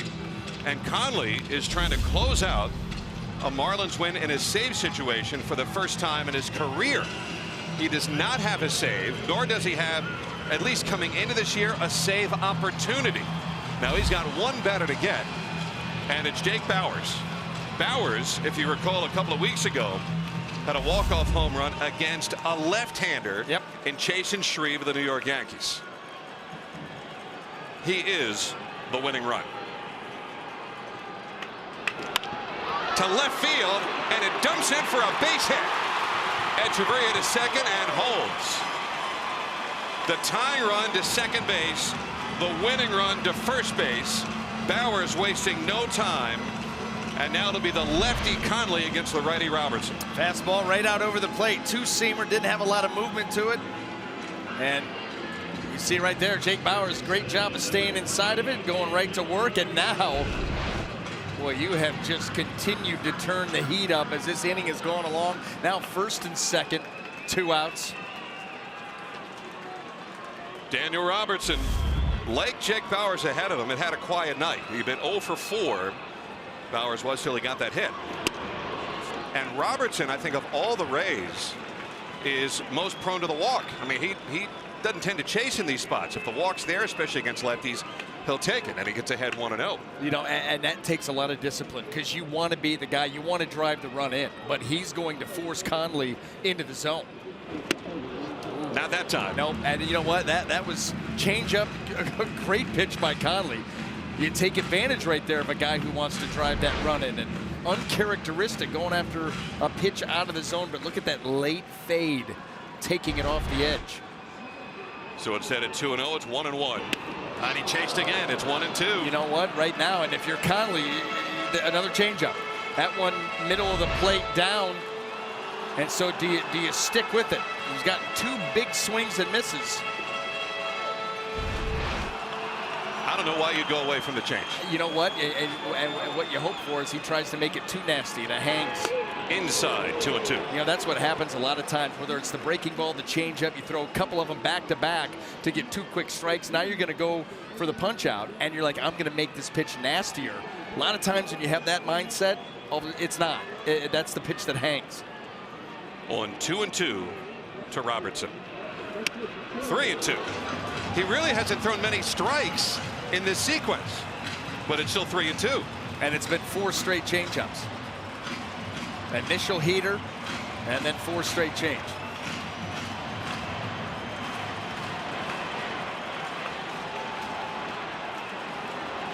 The runners go. Got him. Ball game is over. The Marlins hold on, and they win game 1 of this series by their fingernails. Derek Dietrich had the biggest night of them all for the Marlins. 2 home runs. And there it is. He stayed right with that changeup. That was the first pitch fastball, then 5 straight changes. 3 of them, unfortunately, strikes. And that's the game. Marlins win it 6-5. Dan Straley picks up the victory. He goes to 4-4. Diego Castillo with a loss. He drops to 1-1. And there's Adam Conley recording his first big league save. This has been a special presentation of Fox Sports Sun. Catch your Tampa Bay Rays live tomorrow when they take on these same Marlins. Coverage begins at 5:30. Fox Sports Sun is streaming live on Fox Sports Go. For Brian Anderson, I'm Andy Freed, thanking you for watching. Rich and Orestes Rays postgame live coming up.